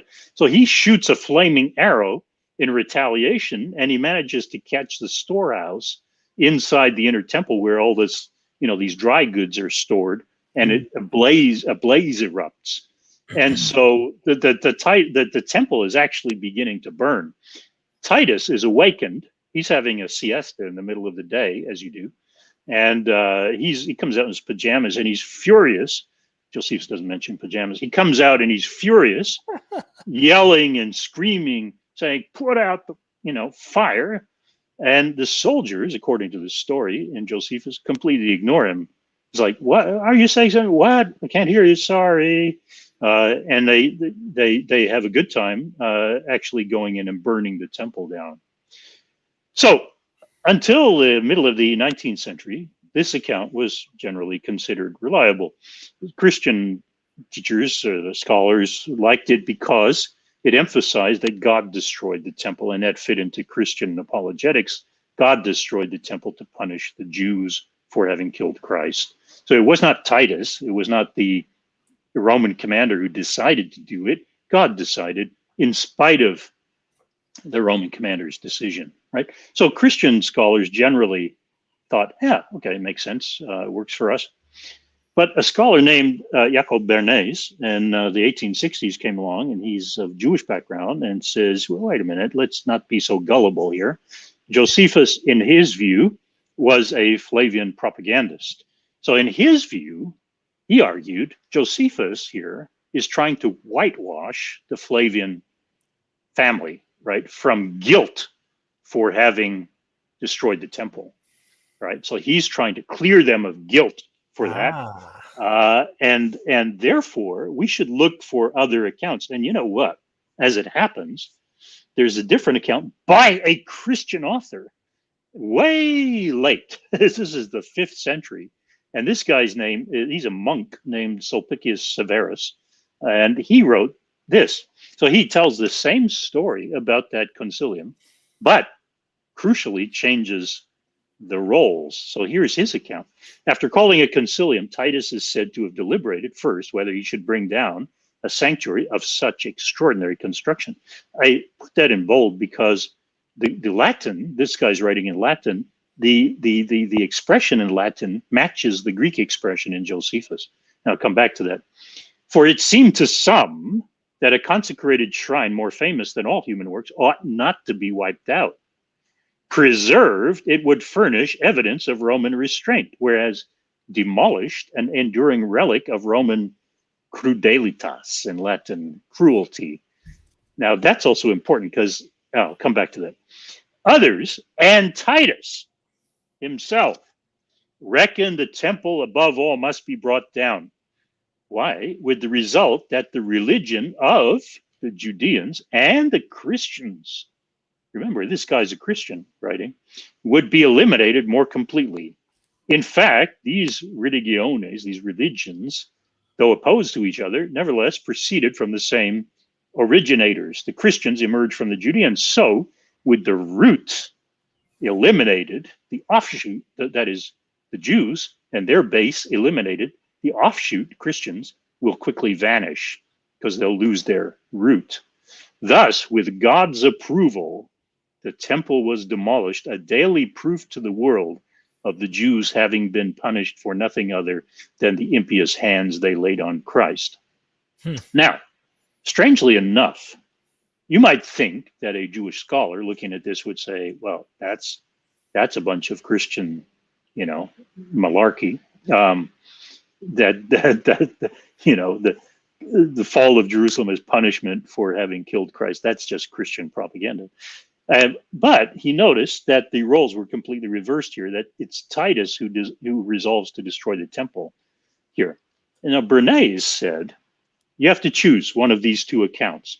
Are you going to choose the pro-Titus Josephus or Sulpicius Severus? Now, his view was, this is where it gets really interesting. He says, first of all, notice this method, right? Notice the methodological point. That's what I'm trying to stress most of all. He's saying everybody's thought that Josephus was reliable. I don't think Josephus is reliable. I think this text is more reliable. So let's shift our trust to this text. He thought that this text actually came from Tacitus, the Roman historian Tacitus, because there's a big chunk of Tacitus in the Histories, Book 5, that is lost to us. We don't have it. And he's saying, oh, I think this guy is probably picking up the story from Tacitus, and he doesn't know Josephus. So he's actually giving us, although this text is very late, it's using a very early text that's better than Josephus. So we have an alternative to Josephus, which we can trust. And amazingly enough to me, scholars in general have opted for this argument. So you'll actually find quite a number of studies, even by scholars that I am friends with and respect very much. And they're really, really good scholars who argue that, for example, there was a Flavian policy to destroy the temple in Jerusalem and after the war to rebuild something else. Oops, sorry. So what do we do with all this? Here my technology is really letting me down. I have to move these things here to let you see the text. So just like in our first example, what if we don't do that? What if we say to all these scholars, no, I don't want to rely on either text. I want to simply ask my own question as a historian and think for myself, right? And so I'm not looking for reliable text anymore. And I'll explain why in a second. Sulpicius is not a good place to make an investment. So if I just ask the question, why did Titus destroy the temple? Right? Let's ask that as a historical question. Well, that question is not posed by either Josephus or Sulpicius. Notice that they tell the same council story, but they each use it for their dramatic purposes. Josephus uses that little council to heighten the drama, the tragedy, right? This is not what Titus wanted, but it's just God doing this. And then the Christian author doing the same thing in a different way. This highlights Roman cruelty. So coming back to our principles, first we need to interpret these two texts. Well, Josephus is not pro-Flavian, actually, I would say. And I've written quite a few things about this. He's pro-temple. But he doesn't conceal the fact that Titus destroyed the temple. Anyway, he's in Rome, where the Romans have been celebrating this endlessly. Remember, on the Arch of Titus, the spoils, they're from the temple, right? Everybody knows he destroyed the temple, and he couldn't stop boasting about it, bragging about it. So the Romans are not, the Flavians are not embarrassed about the spoils they brought from the temple. They display them everywhere. And they even put them in the Temple of Peace in Rome so people can go by and look at them in the museum. They're totally happy that they wrecked the temple because it was a fortress, right?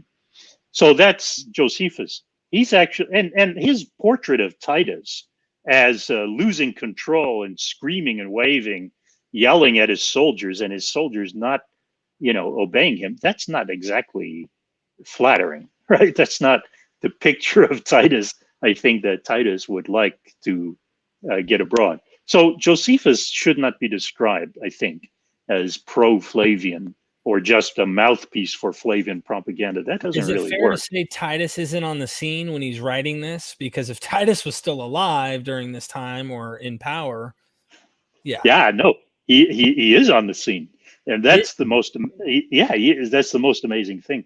But now his overall picture of Titus is of a very nice guy. He's really a very likable guy. And that fits with the picture we have from Tacitus and from Pliny, who dedicates his natural history to Titus. And Suetonius calls him like the darling of the human race. People really like Titus. And Josephus's portrait of him is of a very nice guy, but whose weakness was kind of gullibility and weakness as a commander. So it's a very realistic portrait. What Titus thought of it, we don't know. But it's not a bad portrait in the sense of, making him out to be a rotten guy. This is a way of like washing his hands, kind of like they do in the Gospels for Pontius Pilate, so to speak. Well, it is a way of washing his hands, but it's not a flattering way. Okay. So I don't think that's the motive. I think Josephus' motive is clear. he wants to say God did it. God was dealing with us, our nation, for the violence of the rebels, that they polluted the sanctuary with blood. That's his line. That they killed their enemies. The Judean rebels within Jerusalem killed their enemies, including the high priests, and that was a sacrilege, and that put blood in the most sacred spaces, and that's what brought God's destruction of the temple. He purged it, and he used the Romans to purge the temple. So I think that's Josephus's angle. He's not trying to excuse Titus in the sense of washing his hands. He's trying to say, no, God really did this, and he used the Romans to punish us for allowing this violence to take place in the temple. That's not different than the Gospels. The Gospels do the same. They seem to be pointing the same way, in my opinion. Right. No, I agree. To that degree. Right. So he is saying that Titus didn't. But he also elsewhere says Titus, like in the introduction to the war, says Titus is the guy who destroyed the temple, so he should know what happened, right? So he doesn't have any problem with saying Titus destroyed the temple. He knows that happened, but he's saying at a meta level, the real cause, like it was Titus's army that destroyed it, but God was using Titus's army to purge his temple of all this blood guilt, right? That's what he's doing. So he's not trying to absolve Titus for having destroyed the temple. Right. It's not a pro-Flavian account. It's a pro-temple account. He's writing as a Judean, right? Not as a Flavian mouthpiece. Do you see what I mean? Yeah. So this begs the question in light of what you're saying, and I love this, since Josephus is kind of like we talked about bias to the beginning of the show for anyone tuning in. Yeah. It's important to know not to like, screw it, I'm not listening to it. No, pay attention to what he's doing. So then I have to ask, this begs the question, since he admits and knows that the Romans did it, we have a kind of a religious propaganda here explaining why the temple got destroyed. Yeah. Do we have any other accounts that actually say what really happened in this situation? Do you think really soldiers weren't listening to Titus here? I mean, that's like, it makes me want to know what really went down. You see exactly. And I'm glad you asked, because that's exactly our question here. So that's precisely what I'm trying to do now, is get around Josephus' text to something plausible. What is militarily plausible? We don't have other accounts. As I said at the beginning, his is the only detailed account we have of what went down. But we do have, for example, numerous accounts of soldiers disobeying their commanders, especially so the Romans had a practice. There's a scholar named Adam Zielkowski, something like that, who wrote a very nice article on what happens when a city is sacked by Roman soldiers. And he goes through a whole bunch of different examples and episodes. But he shows that it's quite common, actually, for the accusation to be that the commander loses control. And the reason is the Romans have a tradition of allowing the soldiers to ransack a city, to plunder it, right? But in a controlled manner. So the commander says, okay, now you can go. But first you do this, this, this, and this. And then now you can go and pillage and find what you like in the houses and so on. Okay, and now you stop. Or in some accounts, half the soldiers are allowed to do that, and the other half have to maintain guard. And then everything that's brought together is shared among all of them, right? Because half of them couldn't participate. So there are these dynamics at work. And what Zielkowski shows is that, if I remember his name correctly, something like that, he shows that because of these, these senior officers trying to control everything, it didn't always work. And soldiers couldn't always be restrained from, they just underwent like a 5-month siege, and they've been really suffering, and this is their moment to get the goods. So there is actually a history of, to your question, Derek, is it plausible that soldiers would not obey an order like that? Actually, surprisingly, yes, it is. Ordinarily, the Romans are incredibly strict and, have these dire punishments for soldiers who fall out of line. But in this particular way, it looks like it was a thing that did happen on the margins, that, and probably the commanders gave some leeway. Okay, they weren't obeyed exactly. So it may be exaggerated in Josephus, but it's plausible that this happened. But anyway, he's telling it for his own dramatic purposes, right? That's the point. He's not giving a video account of what happened. He's juicing it up for his account. And then that's a little bit on Josephus. And then, of course, we have to interpret Sulpicius Severus. And here I have to say against my colleagues who say that he didn't know Josephus, so he's using Tacitus. I think I tried to argue, and I can't get into details here, but in that book I mentioned, I've argued that actually Sulpicius knew Josephus. I think that's clear, actually. And that's part of the significance of what I mentioned of using the same phrase. Yeah. But there are many, many, many other clues as well. I think it's pretty clear. And anyway, how could a 5th century Christian not know Josephus? Because by that time, Josephus had become like the big testimonium for Flavius. Yeah, exactly. Eusebius uses him extensively 2 generations earlier. It's hard to believe a Christian author didn't, but I think you can show that he did use Josephus. So he is in fact taking an account from Josephus. Anyway, it's a mighty coincidence that he would have chosen the same little meeting, right? If he had independent evidence. No, he takes that same meeting from Josephus and reworks it because it's filled with Christian themes. You can't miss it. He says this was actually, Titus wasn't that bothered about the Jews. He was doing this to punish the Christians, right? Which is like completely implausible historically. Not only that, but I think it can be argued pretty successfully that Tacitus knew Josephus. And so if there was an account in Tacitus of this thing, he probably got it anyway from Josephus because he's writing a generation later. And there are many clues in what we have of Tacitus in History's Book 5 that he's actually influenced by Josephus, even in what he relates. There are too many coincidences. There's very striking descriptions of things around the Dead Sea, fruits, the omens in the sky, and 12 and 13 of Book 5 of the Histories. They're all very close to Josephus and not something that an independent observer could have seen. Like you don't see the chariots in the sky or whatever if you're, Josephus made this up or passed along something he knew.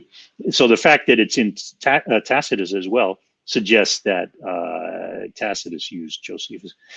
Anyhow, we're moving now today to reconstruction, right? So we want to ask our own question. And here in this case, I think that it's very useful to think of analogies, and an analogy where we have more evidence, where we actually have a kind of comparable situation, but we have way more evidence to think about how such a thing might have happened.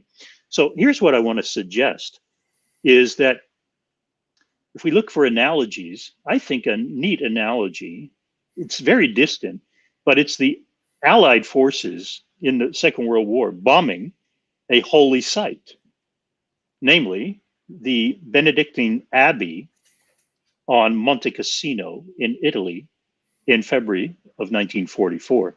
This is a very ancient holy site from the 6th century, right? So here it is, and this is what historians do. I went and visited the place because I became fascinated by it, so I made a trip there. It's a really important place. Historically, it has a bunch of manuscripts, has incredible art, medieval manuscripts, including of Tacitus there. The only manuscript of Tacitus is Germania was there. And many other precious manuscripts of ancient sources were there. It was built in the 6th century. and then was rebuilt, I think, in the 14th century after an earthquake. But, this is a very old site, incredibly important, holy site, but also a cultural site. And the Allies, an American general named Mark Clark, orders its destruction in February of 1944. Now, what's interesting about this is, I also read Clark's memoirs about this. He insists that he opposed the decision. He did not want to destroy the abbey.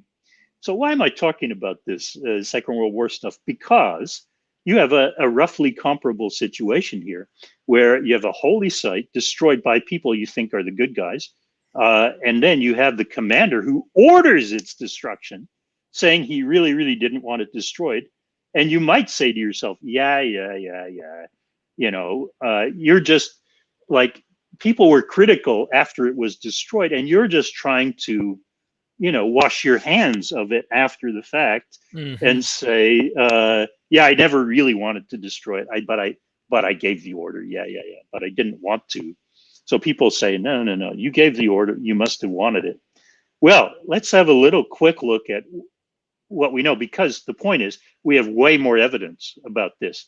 And how it happened is actually really fascinating. So that map up there on the top right, this is Italy skewed over at an angle. And these are the German defensive lines. When the Allies attack from the south, they land at Salerno and in south of the Bay of Naples.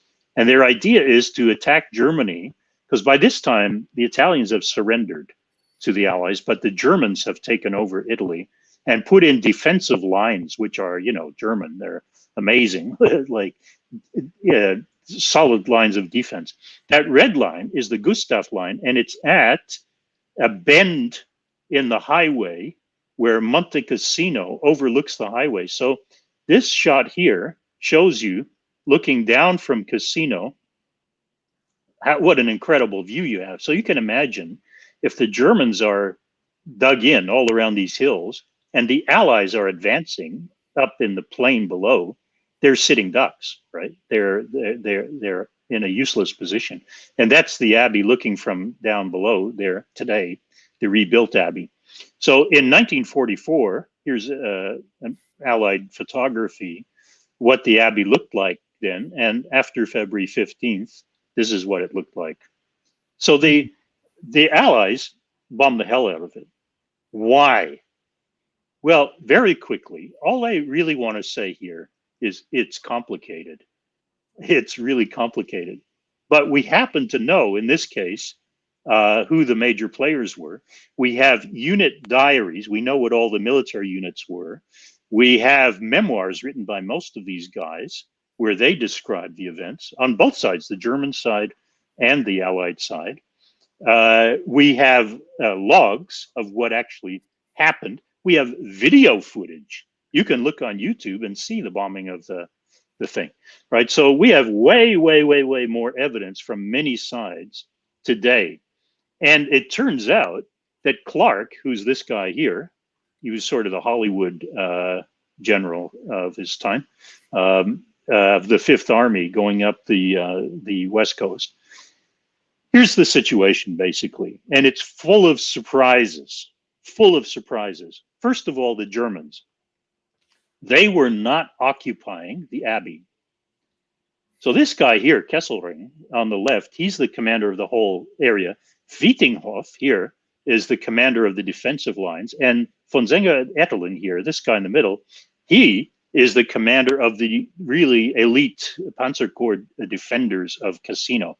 He, listen to this, he was a Rhodes Scholar, an Anglophile, lover of the English, went to Oxford University to study on a Rhodes Scholarship, fluent in English, a lover of art and music and all kinds of stuff. Also, a member of the Benedictine order, believe it or not. He's a lay member.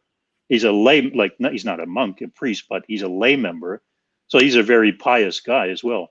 So he ordered his troops not to go anywhere near the abbey. Like, you're not allowed to put stuff in, and he rescued the art out of it in case it suffered. But he would not station troops in there. So Clark knew this, actually. He had done reconnaissance flights over the abbey, and he knew that the Germans were not actually using it, right? So he's the guy on the spot. Now, Alexander over here, he's the British commander of the whole Mediterranean theater. And then here's what happens in a nutshell.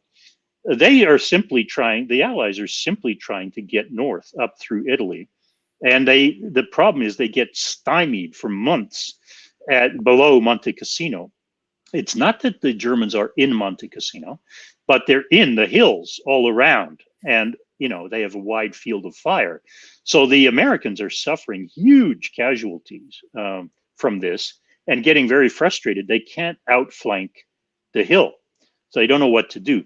They get a bunch of fresh troops come and join them under the command of this New Zealander Freyberg and this guy Tucker, who's British but commanding a New Zealand division.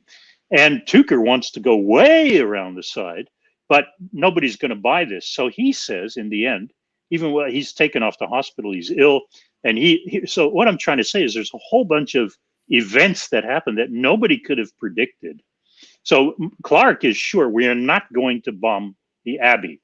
There's no reason to. It's a cultural site not being used. We're not going to do it, right? But then these guys come along and say, well, my troops are saying, if you're forcing us to go up this route, you have to bomb the Abbey, because even if it's not being occupied, it's like this psychological, menace up in the sky there over us.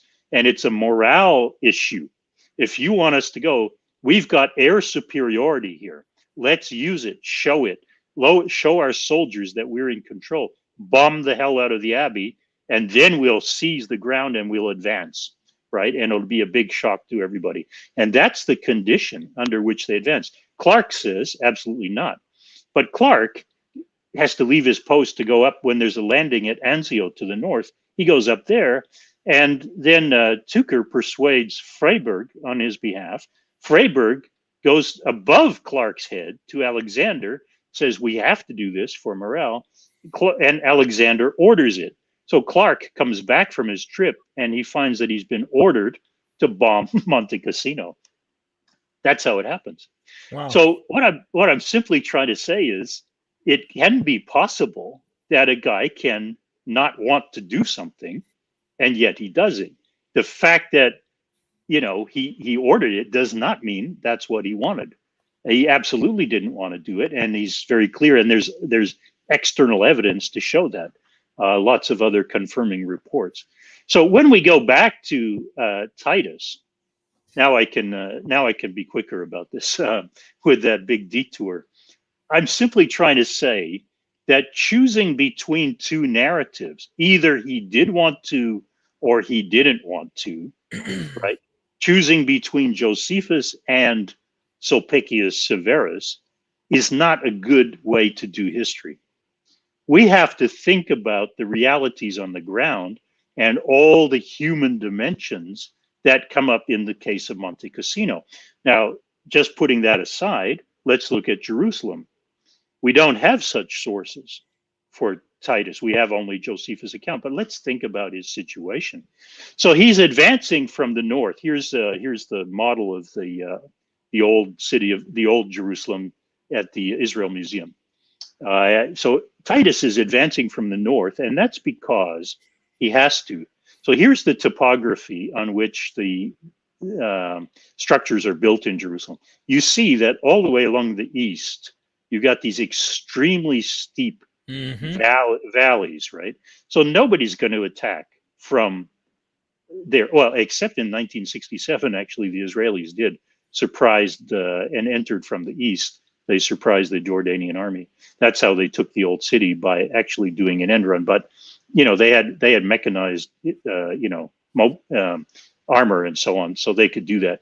An ancient force is not going to do that because you're at an enormous disadvantage coming up a steep hill, right, to hard walls with no gates in them.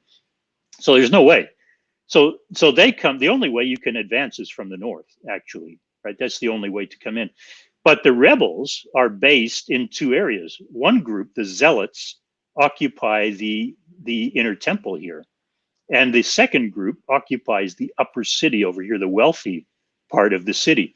So Titus has been coming in the easy way through the north, and now he's coming in here to the temple. So what does he do? Well, he orders, he gets in eventually after taking the fortress Antonia here, he gets into the temple court, the large temple court, and now he has to decide what to do. This is where he holds his council. He's in the larger temple court, and he's deciding with his generals, what should we do about the sanctuary? That's not an unreasonable discussion to have, right? So here he's come in, this is all destroyed now. He's come in through here, and everything's on fire all around. That's my little effort to show flames everywhere. And he's got this meeting. What should we do about the temple? Well, the story is in Josephus, right, that it accidentally burns and he's furious. But if you think simply about his tactical situation, it is a real problem. He next goes down into the lower city. He overruns this, and now he has to deal with the remaining rebels. John of Giscala and the zealots from here flee into this area with Simon Bar Giora, the other branch of the rebel group, who hate each other, but John has no choice, and the zealots, they have no choice but to flee over here. So what was Titus to do when he was up here? It's a perfectly reasonable question. Are they using it as a fortress? If so, hey, we need to destroy it. We need to burn it down, right? So I would argue that it's futile to say that the Flavians had a policy, right? That Vespasian had already told Titus going in, you need to destroy the temple. That's part of our policy. No. Why do I think that? Well, let's go back here. Here's another couple of shots. Why did Titus destroy the temple? Well, let's try to think about this. We have to look at what we've got in Josephus, look at the context, and think of analogies like Monte Cassino, and use our imaginations. The texts clearly simplify for their own drama. Josephus, because of the tragic elements, or Sulpicius, this demonic Roman ruler trying to kill the Christians, actually. Okay, we can put those aside. Now let's think of reality. In wartime, generals are generally, no pun intended, not driven by ideology, right? They have to adapt to changing circumstances on the ground. The question is, what is needed here? What will work? That's simply the way it works in battle. I mean, everybody says they read books on strategy. I was going to say, my dad's a retired Green Beret in the Special Forces, and he was in 7th Group, and he's used to SOC, so I have a real military background in terms of just being baptized in it.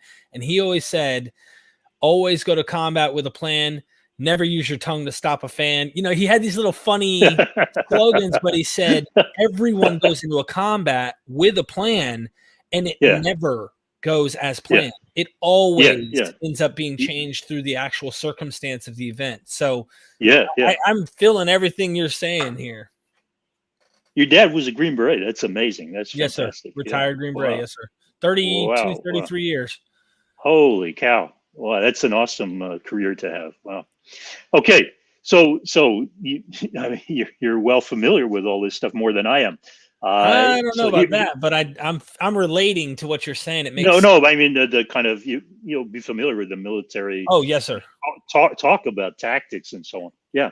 So here's the situation. Clearly, it seems to me, the Romans, that is Vespasian and Titus, would have preserved the temple if possible.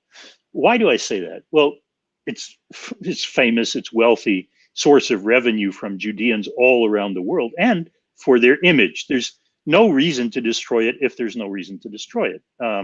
You don't do it for no reason.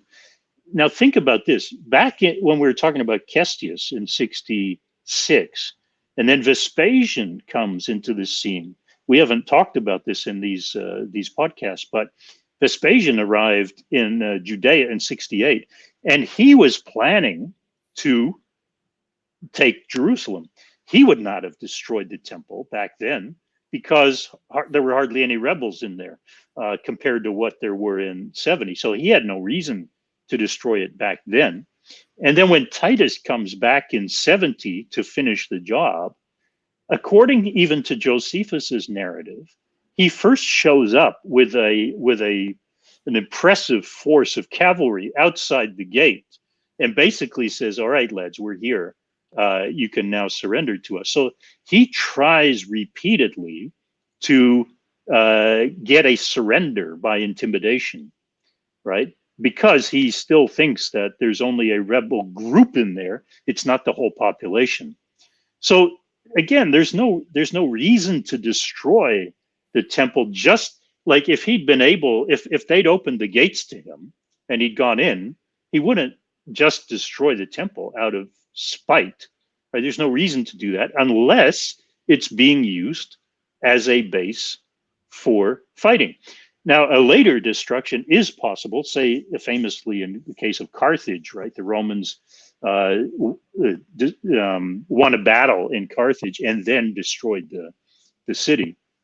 But they had reasons to do that. Carthage was their big enemy that had been fighting them for, a century and competing with them economically and all that. So they had a reason to do that. But otherwise, you don't just go destroying temples for no reason in the ancient world. Temples are sacred sites, and you really don't want to annoy the gods, right? Why take chances with whatever god is in that temple? So you just don't do that. And then we have analogies from a place like Monte Cassino, where the situation is constantly changing, and you have to yield to the changing circumstance. So I would argue very simply that we don't know exactly what happened, but I think we should avoid these ideas that there was an ideology at work, either to save the temple at all costs or to destroy it at all costs. No, rather, we're not going to destroy the temple, but hey, now we're here and you guys are fighting from there and you've got this height advantage. You're shooting down on us from those ramparts in the temple. So damn it, we're going to destroy it unless you give it up. And they didn't give it up, so it got destroyed. It seems to me that's the easiest, the simplest, most human way. But it's not a matter of following one of our two literary sources. And my point again is that if we ask our own questions and we think for ourselves, we look at it differently, right? We see the possibilities differently and in a much more human way. You with me? Absolutely, 100%. Yeah. The last question, this one I think will be quicker. And here I have to compensate for the lack of animation. So that's the question there. The third one about Masada. Now, I'm not going to get into everything about Masada. That would take us weeks to talk about. The simple question I want to ask here is, was Masada even part of the Judean War, actually, the Judean Roman War? And that may seem like an odd question. It's not one that Josephus asks. He just says it was. So these are some shots around Masada. I'm showing them because I want to ask the question, what kind of place was Masada actually? So the common answer is, yeah, of course, it was part of the war. I mean, Josephus is our big source. He's reliable.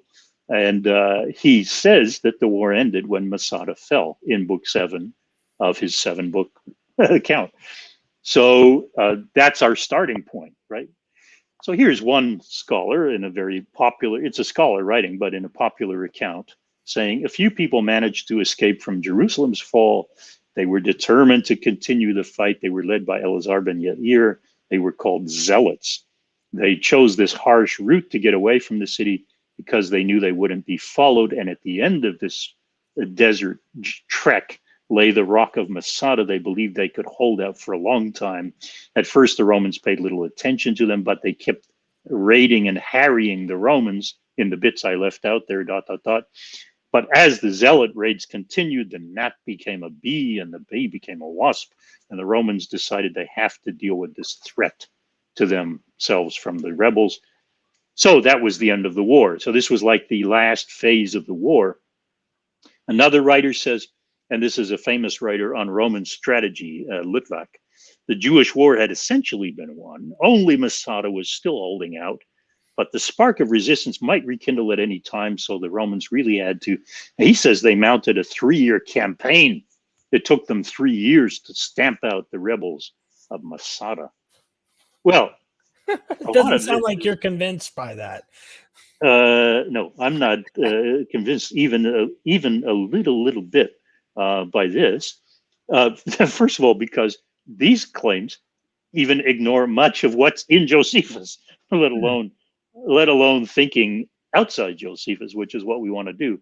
But for example, he says that two governors came and went before Masada was taken, and what they focused on was the capture of 2 other fortresses, Herodium and Machaerus, over in Jordan, and they gave priority to those. So this whole notion that people escaped from the fall of Jerusalem and fled to Masada, and it was the sole holdout, none of that works, even just reading Josephus's account. So let's rethink this. Josephus's account is a highly dramatic episode. He doesn't, by the way, call these people zealots either. They're not zealots. They are sicarii in his language. That's a different kind of thing. But anyway, let's not get into that unless people want to talk about it in the questions. His main part of the story here is two big speeches by Eleazar. And they are magnificent speeches about Indian philosophy, like East Indian philosophy, whether life in the body is worth preserving, whether the soul and the body really fit together. I mean, these are amazing speeches, especially the second one. So he says that Eleazar gives these brilliant speeches. The Romans were at the door. They'd already come up. They were burning the gateway to get in, up the ramp. And then he gave these speeches, and then he persuaded everybody with these speeches to kill themselves. And then the Romans entered the next morning and found everybody dead.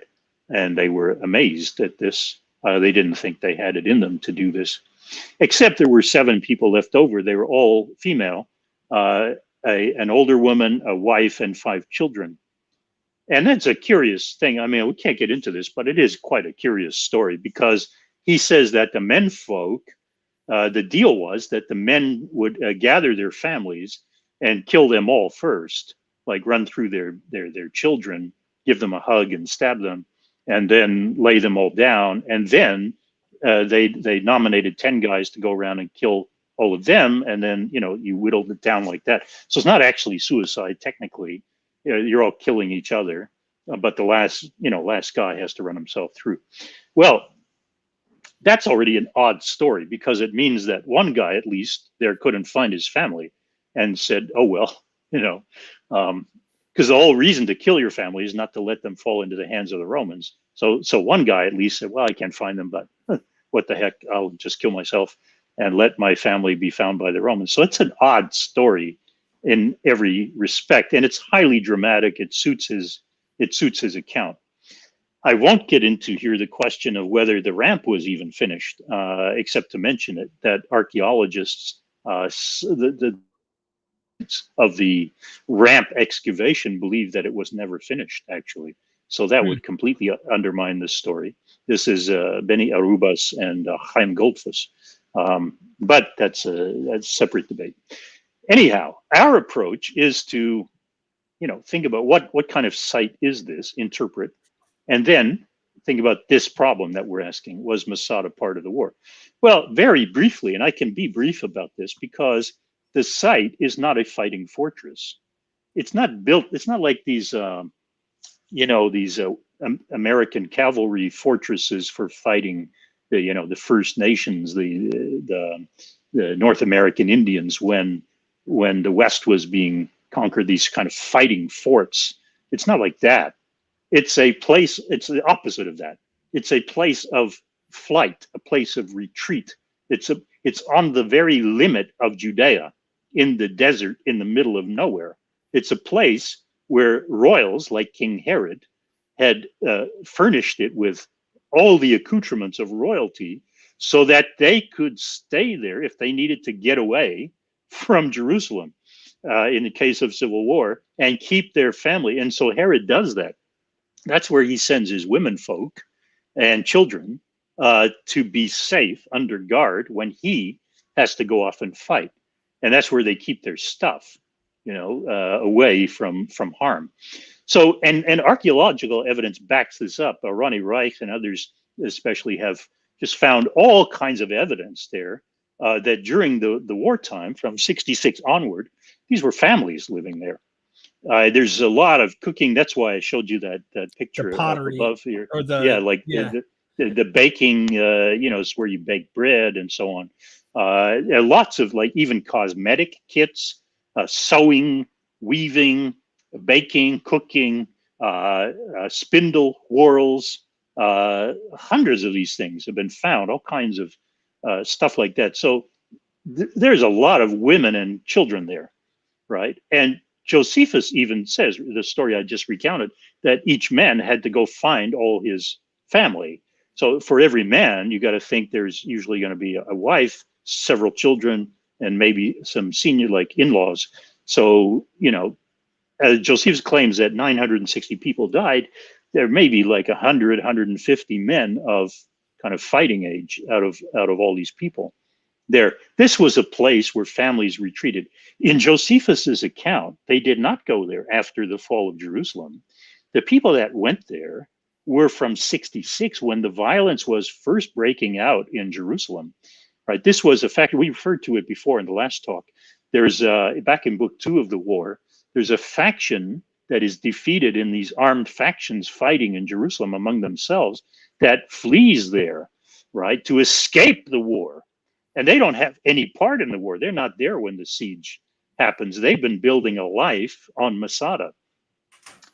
So we also know that the Flavians celebrated the end of the war in 70. I mean, this is unmistakable that they made such a big fuss about it, held a triumph in 71, issued endless coins in all denominations, celebrating it, the Arch of Titus and all that. For them, the war was over in 70. It's just clear. That's not even debatable. And I said that Josephus' account assumes lots of families. In fact, archaeology has also turned up even a bill of divorce from the year 71, dated to Masada's years, right? So year 1 is 66. So that shows us again, there's a lot of normal family life, even divorce, going on Masada. And there's no evidence of fighting at the site. That is from the inside outward. There is evidence of incoming, so that the Romans were shooting in ballista balls and these rocks, right, with their artillery and arrows when they took the site. But there's no evidence, unlike the northern sites where there was fighting. We know, at Gamla, Yotapata, there's lots of arrows and balls going back and forth both ways. Nothing like that here from the residents. So what does all this mean? What kind of site is Masada? Well, here's the site, and then we can map over like this, and then go to this image here. It gives you an idea. All around the edge, there's 1,300 meters of casemate apartments, and this is the remains of them. So that is casemates, these double-walled. The whole edge of Masada is filled with apartments, people living, and that's where all these baking ovens and stuff are found. Then the so-called Northern Palace. It's not really a palace, just some meeting rooms that King Herod had.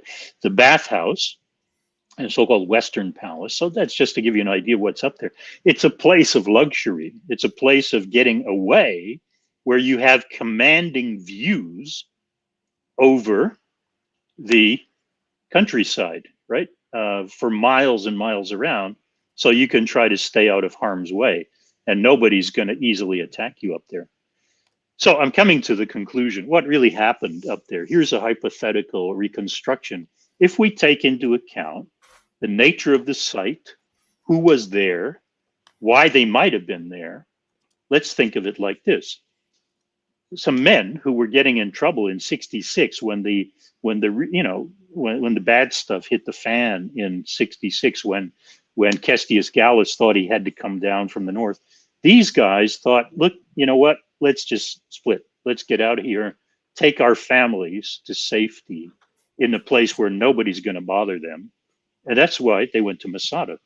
And they established what, from a Roman point of view, would be called a bandit community. That is, they're outside the law. They're just living up there. There's an excellent water supply because when the winter rains come, there are big cisterns up there, a whole bunch of cisterns that Herod had cut into the side because he got trapped there when he left his women folk up there. They ran out of water, and he said, well, that's something to learn from. So he cut out these big cisterns, and a way of trapping the water in the winter rains to flood into the cisterns where evaporation wouldn't be so serious on the side of the hill. Brilliant engineering. So they had a great water supply. They also had dried food all the way back from the time of Herod, seeds and grain and stuff, because it's so dry there by the Dead Sea. The only thing is they needed fresh food. And so we also even have in Josephus an account of where the people living on Masada would raid Judean villages nearby for fresh food. And En-Gedi, which was a natural oasis close by to the north, was a natural place to do that. And Josephus has an account of where these Judeans raided En-Gedi to get fresh food to take back for their families on Masada. So my hypothesis would be they went there to avoid Roman attention. These were not zealots.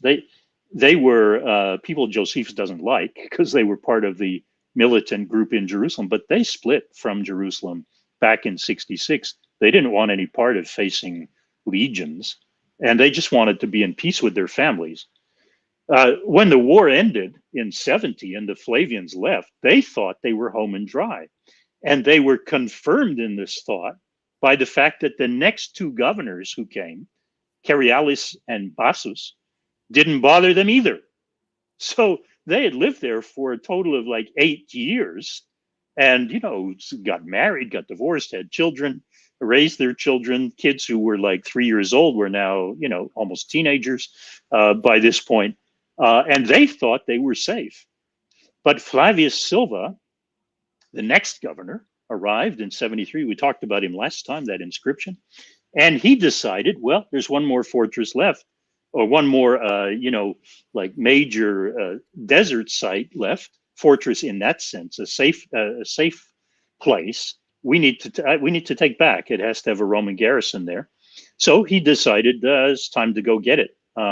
And I would argue, and other scholars have argued this, not original with me, this was a training exercise. Jonathan Roth has kind of argued this.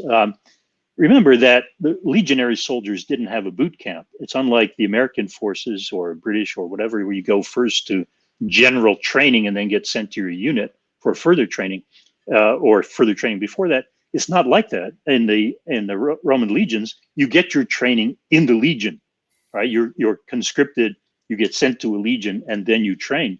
And so it would make sense that, and we know from other evidence, that the commanders of the legions were responsible for constant training. So this would also be a fairly easy training exercise for soldiers. They go there in the spring after the winter floods. So in, late February, early March, around springtime, they learn how to besiege this very impressive rock in the desert, and they want the people to come down. Now, we have good evidence that Silva actually offered surrender to the people up on top. But we can imagine that they were terrified. They saw, after 8 years, they saw this Roman legion approaching and building a wall around the bottom and doing all the stuff and building up the ramp so they could bring up siege engines. It's quite possible that ramp was never finished, as I mentioned before. And simply, I would suggest something very bad happened now. I don't know what. We can imagine all kinds of things happening. So, for example, we could imagine that they did surrender and they came down and somebody screwed up and somebody, roughed some of them up. Some of the men fought back and people were killed. Or maybe there's some, rape and stuff going on, which could easily happen.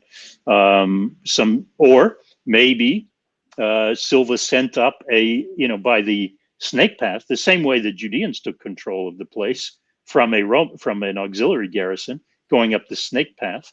Maybe he sent up a night patrol to take captives, and something bad happened there. People were just murdered. These civilians, these families were murdered. Children were. Something awful could have happened. The reason I say something awful likely happened is that whatever happened, Silva must have been happy. He was back in Rome when Josephus was writing this, and he must have been happy with the story that they killed themselves, even though it would deprive him of military glory, right? To have that, like if he'd actually captured a place from fighting soldiers, he would have wanted that story told, because in Rome, that would really, enhance his status as a commanding general. But this is a pretty weak story. He arrives, everybody's dead already. So whatever happened, it could be that they actually all killed themselves, but there are problems with that. For example, if the ramp wasn't finished, and anyway, Josephus's story has kind of holes in it. So all I'm suggesting is we don't know what happened. But rather than asking ourselves, is this story reliable or not? I think we should say, okay, let's try to understand this story. First of all, let's try to respect it for what Josephus is trying to do. And now let's put it aside and think about what really happened here. And that's what I've been trying to do, right? With saying what kind of site is this? So my proposal is simply that these people didn't want to fight. They were not zealots. They had no intention of facing Roman legions. They were trying to live in safety out on this hill. And they were very much disturbed when the Romans came saying, we want our fortress back. But it's also understandable that a Roman governor, after 4 years after the war, would say, hey, we need to take this back. Let's have a training exercise in which we do that. And something went wrong, and people were killed.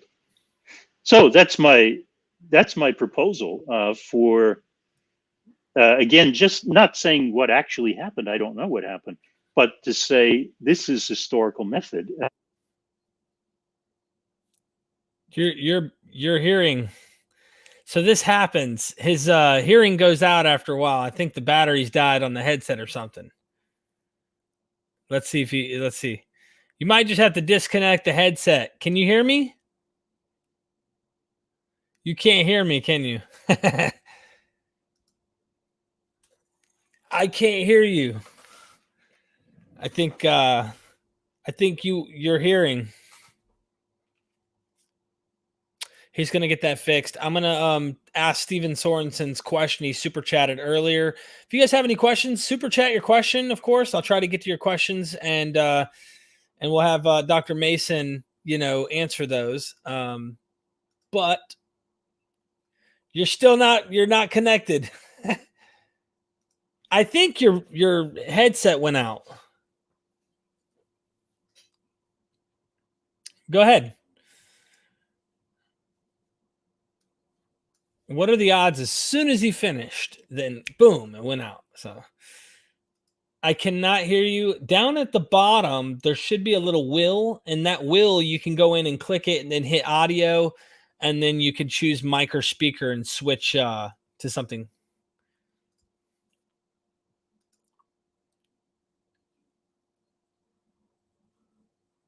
I cannot hear you. Let's see. Yeah, I can't hear you. Anyways, I'm going to ask your question about the Roman provenance theory too, or at least just the general idea. See what he has, what his thoughts are on that as well when we can get his audio back. Don't worry, the miracle will happen soon. Where are our soothsayers and our healers and we need someone in here with the power to heal the deaf and the blind. Do what? Look, I'm going to message. There's a private chat right here. And I just sent you a message in private chat in this, and you can type it right here in this StreamYard. Yep. And so he's going to write me. Yep. It's the headset. I think the headset went out and something happened. It did this when we got done last time. Let's see. Mike says I'm muted, and I'm unmuting you, and it's saying can't unmute your guest. Their mic isn't connected. So you need to choose a different under your cam, that little wheel at the bottom. I would go under audio and then choose a different mic, probably your internal from your computer if you have one on your laptop. It may not sound good, but at least we could finish out, maybe do something different. Disconnect the mic you're using. My computer says my mic is connected. Yeah, StreamYard's saying you're not. I don't know. Interesting. Maybe try under audio, go under speaker and choose a different speaker. I don't know. Trying to resolve this issue, ladies and gentlemen. Log out and come back. Try it. Yeah, that might work. So I'm going to bring us to this screen here, and then he'll log out and come right back. And hopefully we can get his audio working. This has been, goodness gracious, this has been a long but very, very educational show on the history surrounding very few events, just a couple events, very important ones, but just a few. And it shows you how detailed you can get into trying to understanding what happened, what's going on. He'll be right back. I did not mute his microphone. Did not mute him. Yeah, this has been an awesome show. You're right.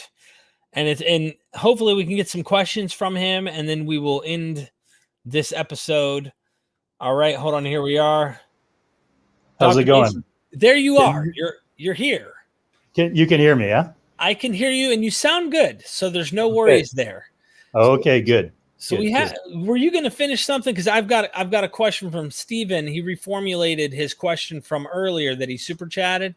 Yeah. And then, yeah. Okay. Let me just see if that.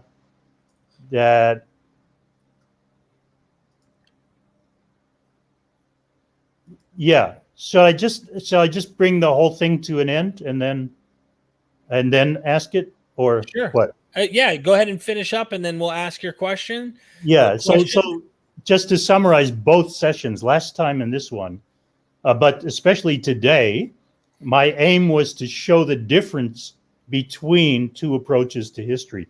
The common one that you hear most often is, what are reliable sources that we can trust as authorities? And then we mix and match these, and that's what Robin Collingwood called a scissors and paste history.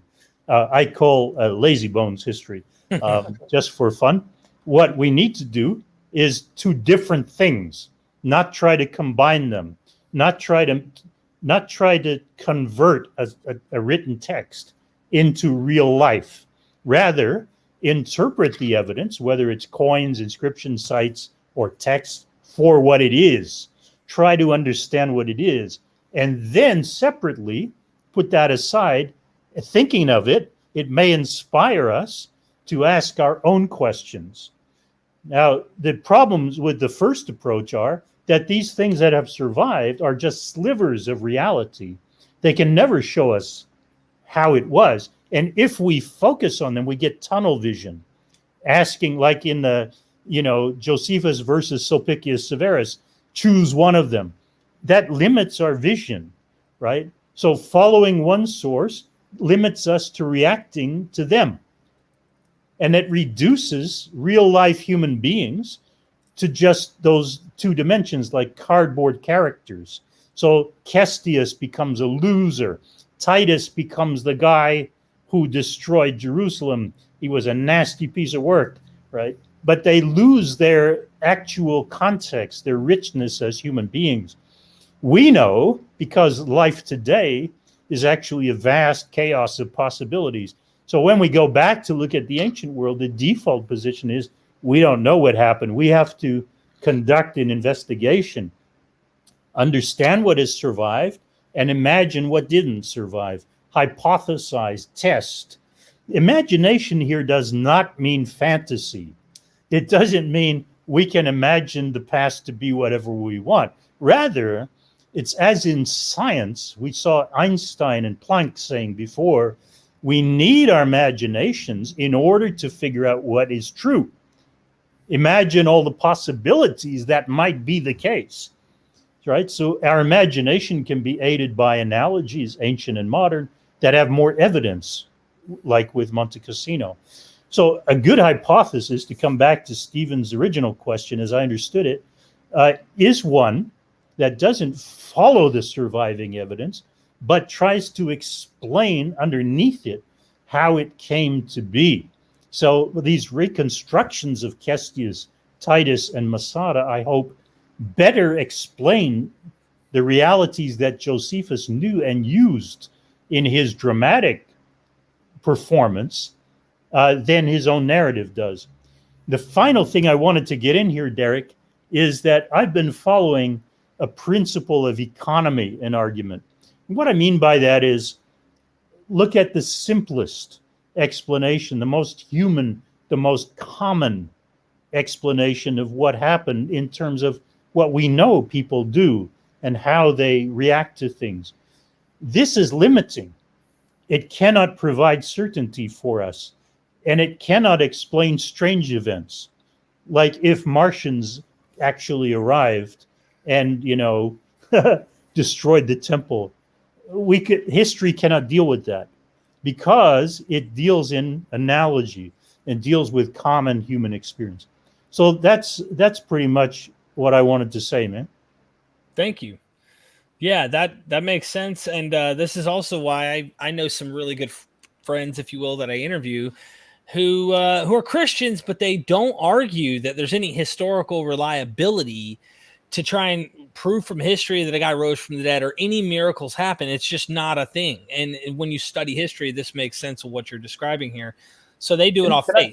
Can I pick up on that for one more second? Just to open up a bit of the way this works. So, for example, if it's simply like this, it's about probability, right? So if somebody tells you that in the Philippines, actually they can do surgery without anesthetic, just like a guy just puts his hand in, pulls a heart out, fixes the heart, sticks it back in. You're not going to say to yourself, okay, I trust you and you told me that, so I guess that's what happens. No, because we think to ourselves, well, wait a minute, there are two possibilities here. One is you heard this story and it's mistaken somehow for one reason or another. Another possibility is it's true. Okay, which should I choose between those two? Well, I know that every single day of our lives, people are mistaken 1 million times, 1 billion times over, right? But I've never seen anybody stick their hands into somebody's heart, pull it out, fix it, and stick it back again. So when I think of which of those two things is more likely, well, I have to go with common human experience, right? And this is the same with if somebody says, well, my daughter is pregnant, but she's never had sex or had, any kind of, yeah. You don't just say to if that's your friend, you don't just say, oh, okay, I believe you. No, because you say, well, that doesn't really happen. That doesn't mean it can't happen. I mean, let's just say philosophically, maybe it can happen, but the commonality of human experience is always going to be against that happening. Right. So that was my point about history, that it's a discipline of thought that always deals in common human experience. And it's like it's never going to be able to account for just what you said, these very strange things, even not miraculous things, but very strange things happening. It's always not going to think that's likely. Thank you so much. Okay. Stephen Sorensen asks, maybe a better question pertaining to his initial question. What is historical method? I don't know if this has been directly answered yet or not in this vid. From what I understand, HM is what historians use to investigate history. Yeah. So that's what I've been trying to illustrate. So to summarize, I think the method is like, if you look up scientific method, usually you'll see something like, a diagram of observe, understand, question, hypothesize, test, experiment, and then, write it up, something like that. That would be the scientific method, right? Is a sequence of events. So what I've been trying to say is to boil historical method down to kind of two big operations. One is observe and then interpret the stuff that has survived.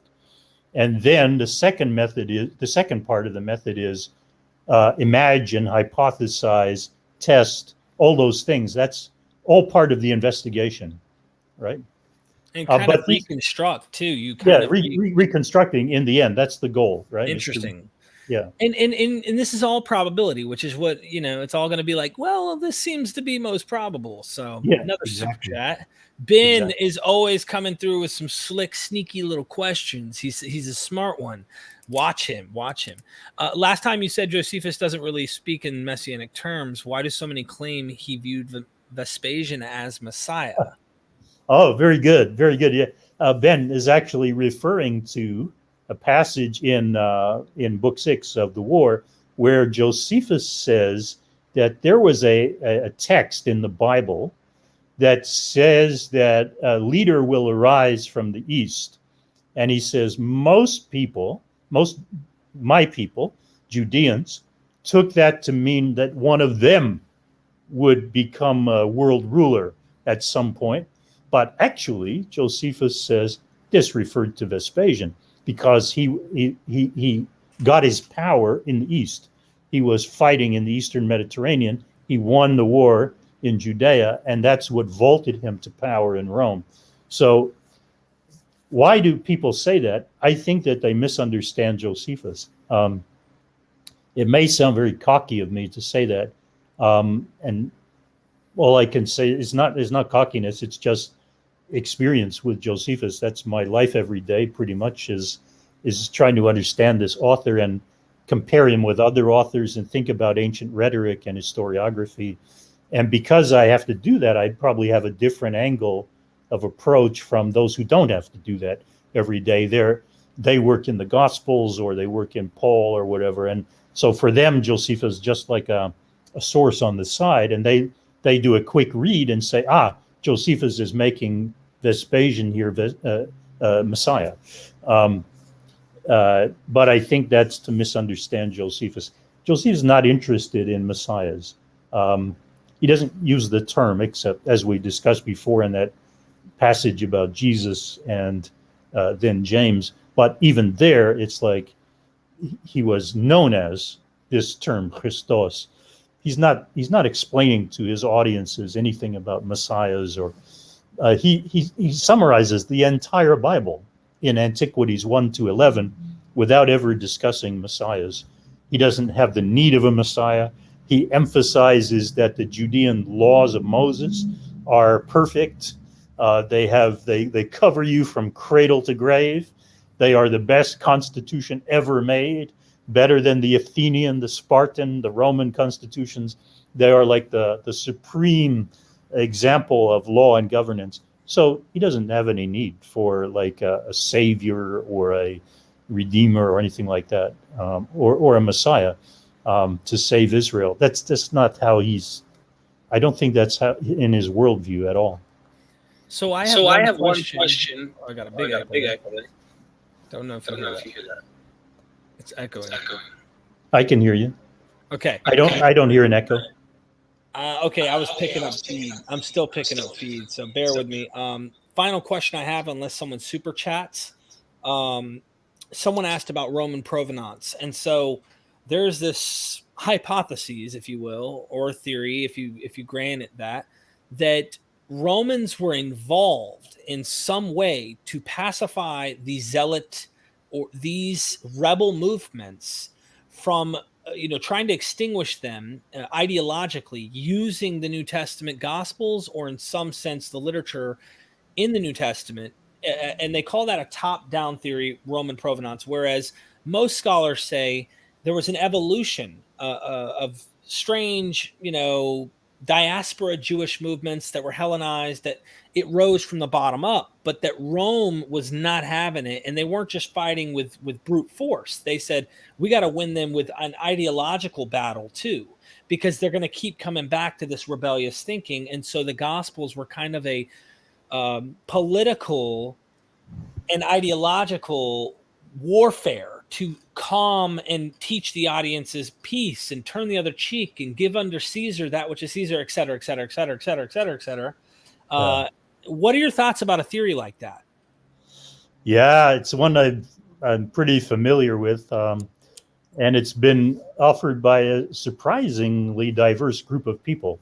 That is, somebody sent a book manuscript to me long years ago when I was in Toronto on this theme, and also tried to point out parallels between Josephus and the Gospels to argue that, they were both products of the Flavian court, in a sense.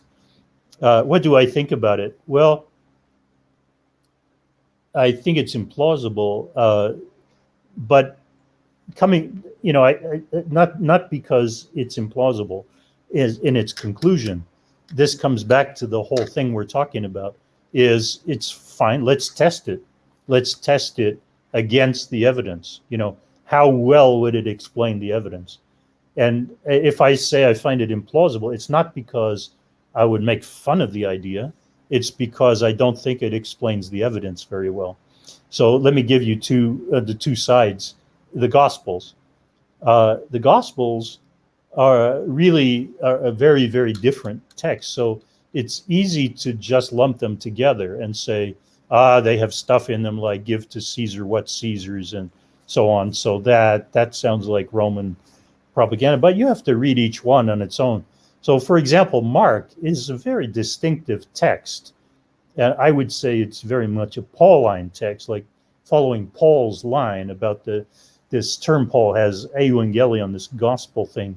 It's a real big deal in Mark, and Mark is anti-Jewish environment, anti-Jesus family. In Mark 3:19-21, Jesus' family think he's crazy and go out to arrest him. Well, that's not the story in Matthew at all, or in Luke, right, where Mary and Joseph have these angelic visitors and they know all about, the virginal birth and all of that. That's not in Mark. So these are very different accounts. Mark is hostile to Jesus' students, his disciples. He presents them as real dumbasses. They just don't get it repeatedly, one after another. Whereas in Matthew, they really do. They are elevated, and in Luke, especially in Luke Acts, they're elevated to be the apostles and founders of the church. And they're all very different from John, who's just going on a different thing altogether. So that's one side of the answer. I just don't see how you could say, it doesn't explain the evidence very well. The other, what you call the bottom-up idea, that's a simple way to put it, but I get what you're saying. I think that just makes sense, is that this guy, whoever he was that wrote Mark, it's an anonymous text, he had his way of seeing things, and he tried to promote this view of Jesus. And another guy who wrote Matthew said, come on, man, that's all nonsense. You've really skewed everything here. I'm going to take over some of your good material, but I'm going to reshape it in its proper context. And then Luke did the same thing, so-called Luke, and then John went his own way. So you have very different texts. They're all arguing with each other. They're all different. They're not portraying the same idea, and they're written for followers. They're not written to get rid of zealots or something like that. They're written for followers of Christ, clearly because of what they assume. On the side of Josephus, I've already tried to say, and I can be very quick here, because I already tried to say, I don't think that this very simple idea that he's a Flavian mouthpiece, that he's a propagandist for the Flavian regime, makes any sense at all. And I've written quite a bit about this to try to show why that's the case, that he actually quietly undermines the Flavian self-representation. Thank you. Awesome. maybe we'll probe even more into that as time goes and we do more shows. I want to do a show on John the Baptist as well. Everyone's looking forward to that one. That'll be an exciting one. So you and me will talk when we end this here. Super chats coming in. I'll take questions as long as those are coming in. And if not, I'm going to cut this thing out. We've been going for 2 hours and 45 minutes, which is awesome. Wow. Mitch has questions. Thank you, Mitch, for the super chat. Please ask Dr. Mason which other period or writer historian he also finds to be a good window into the era. Is it someone like Polybius? Polybius, yeah. Yeah, Polybius is great. And Polybius is one of the models that Josephus used. Polybius' life story is very similar to Josephus in a way. So he's a guy, he's a Greek, and he's there when Rome takes over Greece, and he's taken as a prisoner to Rome, but he lives in a very privileged circumstance because he's an elite member of the Achaean Greek political situation there. And so he is actually tutoring these high-ranking Romans in Greek culture, and he becomes a very fast friend of Scipio Aemilianus, who's a very prominent Roman, and he's there at the fall of Carthage with Scipio. And he also sees the fall of Corinth, the great Greek city. And the fall of Corinth is kind of a model for the fall of Jerusalem in Josephus's dramatic presentation. So he has a lot of Polybian elements. There are a couple of good studies of this done. Art Eckstein wrote a very nice article called Josephus and Polybius, in which he compared their two accounts. But I have to say, however, that Polybius is writing in the 2nd century BCE, and he's writing about the coming of Rome to Greece and how Rome spread throughout the Eastern Empire. So this is much earlier, 2 centuries earlier, than Josephus's account of what's going on in Judea. Josephus is by far the best window into the times. And you will get a sense of realism in reading Josephus' account. Maybe, if I can suggest, maybe read some of my stuff alongside Josephus to help. Like this book on the war tries to dive into some of the historical problems that Josephus glosses over for his dramatic purposes, just what we've been doing today. Looking at what's behind Josephus's account? So, good question. I hope that helps to answer it. There is no other ancient text that's anywhere near as good as Josephus for Roman Judea in this period. There are lots of bits and pieces, like Philo of Alexandria has a little bit about Judea, even though he's in Alexandria. There are bits and pieces around, but Josephus is the man, and that's why he was preserved intact, by Christian copyists. Dr. Steve Mason, this was wonderful. I learned a ton just probing into a few circumstances, and we didn't even really, and you would think that was like a magnifying glass when it really wasn't even that. Yeah. This was really, really good. I love the experiment that you did here. This was great. I wish we would have had the motions you set up for the visuals, but it worked out fine. I think anyone watching this learned, was edified by this knowledge, and we'll maybe try and practice the same things when they look into historical accounts. Be cautious, but also use your own mind and try and learn as much as you can. Yeah. I always tell this too, before we go, people want to read the Bible, and like the Bible interprets the Bible. And I always, now at this point, I'm like, do you know the surrounding context at all to anything? Or are you only reading these 27 New Testament books? Because if you're only reading these 27 New Testament books, you have no clue what just be silent, go to your church, do your thing, be the typical guy. Because if all you're reading is that, how will you grasp anything else that potentially can shed light on the reality of what's going on, to understand what you're reading, to have a better grasp of understanding that? And so I encourage everybody, just keep reading far and wide, keep learning more, get your books, and keep tuning into MythVision, because if you're not covering that stuff, we'll cover a lot of this material. I'm really appreciative of you, and I hope that you keep coming back and we can do more of these. Hey, it was my great pleasure. I always enjoy this. Derek, you're a fantastic host, and you have a great interested audience with good questions out there. So for me, it's an honor and a pleasure.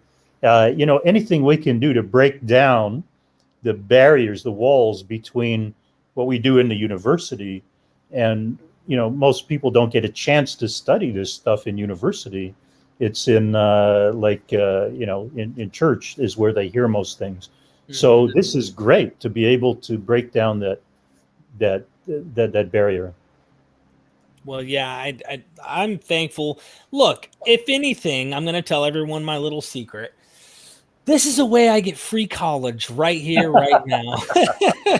I don't have to pay for it, neither do you. So, yeah, I mean, I really appreciate it. Everyone who supports us, and check out Steve's material. And I have a good friendship now with you. It's like, let's keep going. Also, he has interviews with my good friend from Harmonic Atheist, Tim. Go check out those interviews. He covers stuff that we don't even talk about here, but I want to continue doing stuff like this. I love it. I really do. Okay. Thank you so much. Ladies and gentlemen, hit that like button. Subscribe to the channel. If you're not getting notified, hit that bell on that little subscribe button, because that might be why it's not ringing for you. I don't know, or it's just Satan trying to keep you from knowing the truth. I'm just kidding. And never forget, we are MythVision.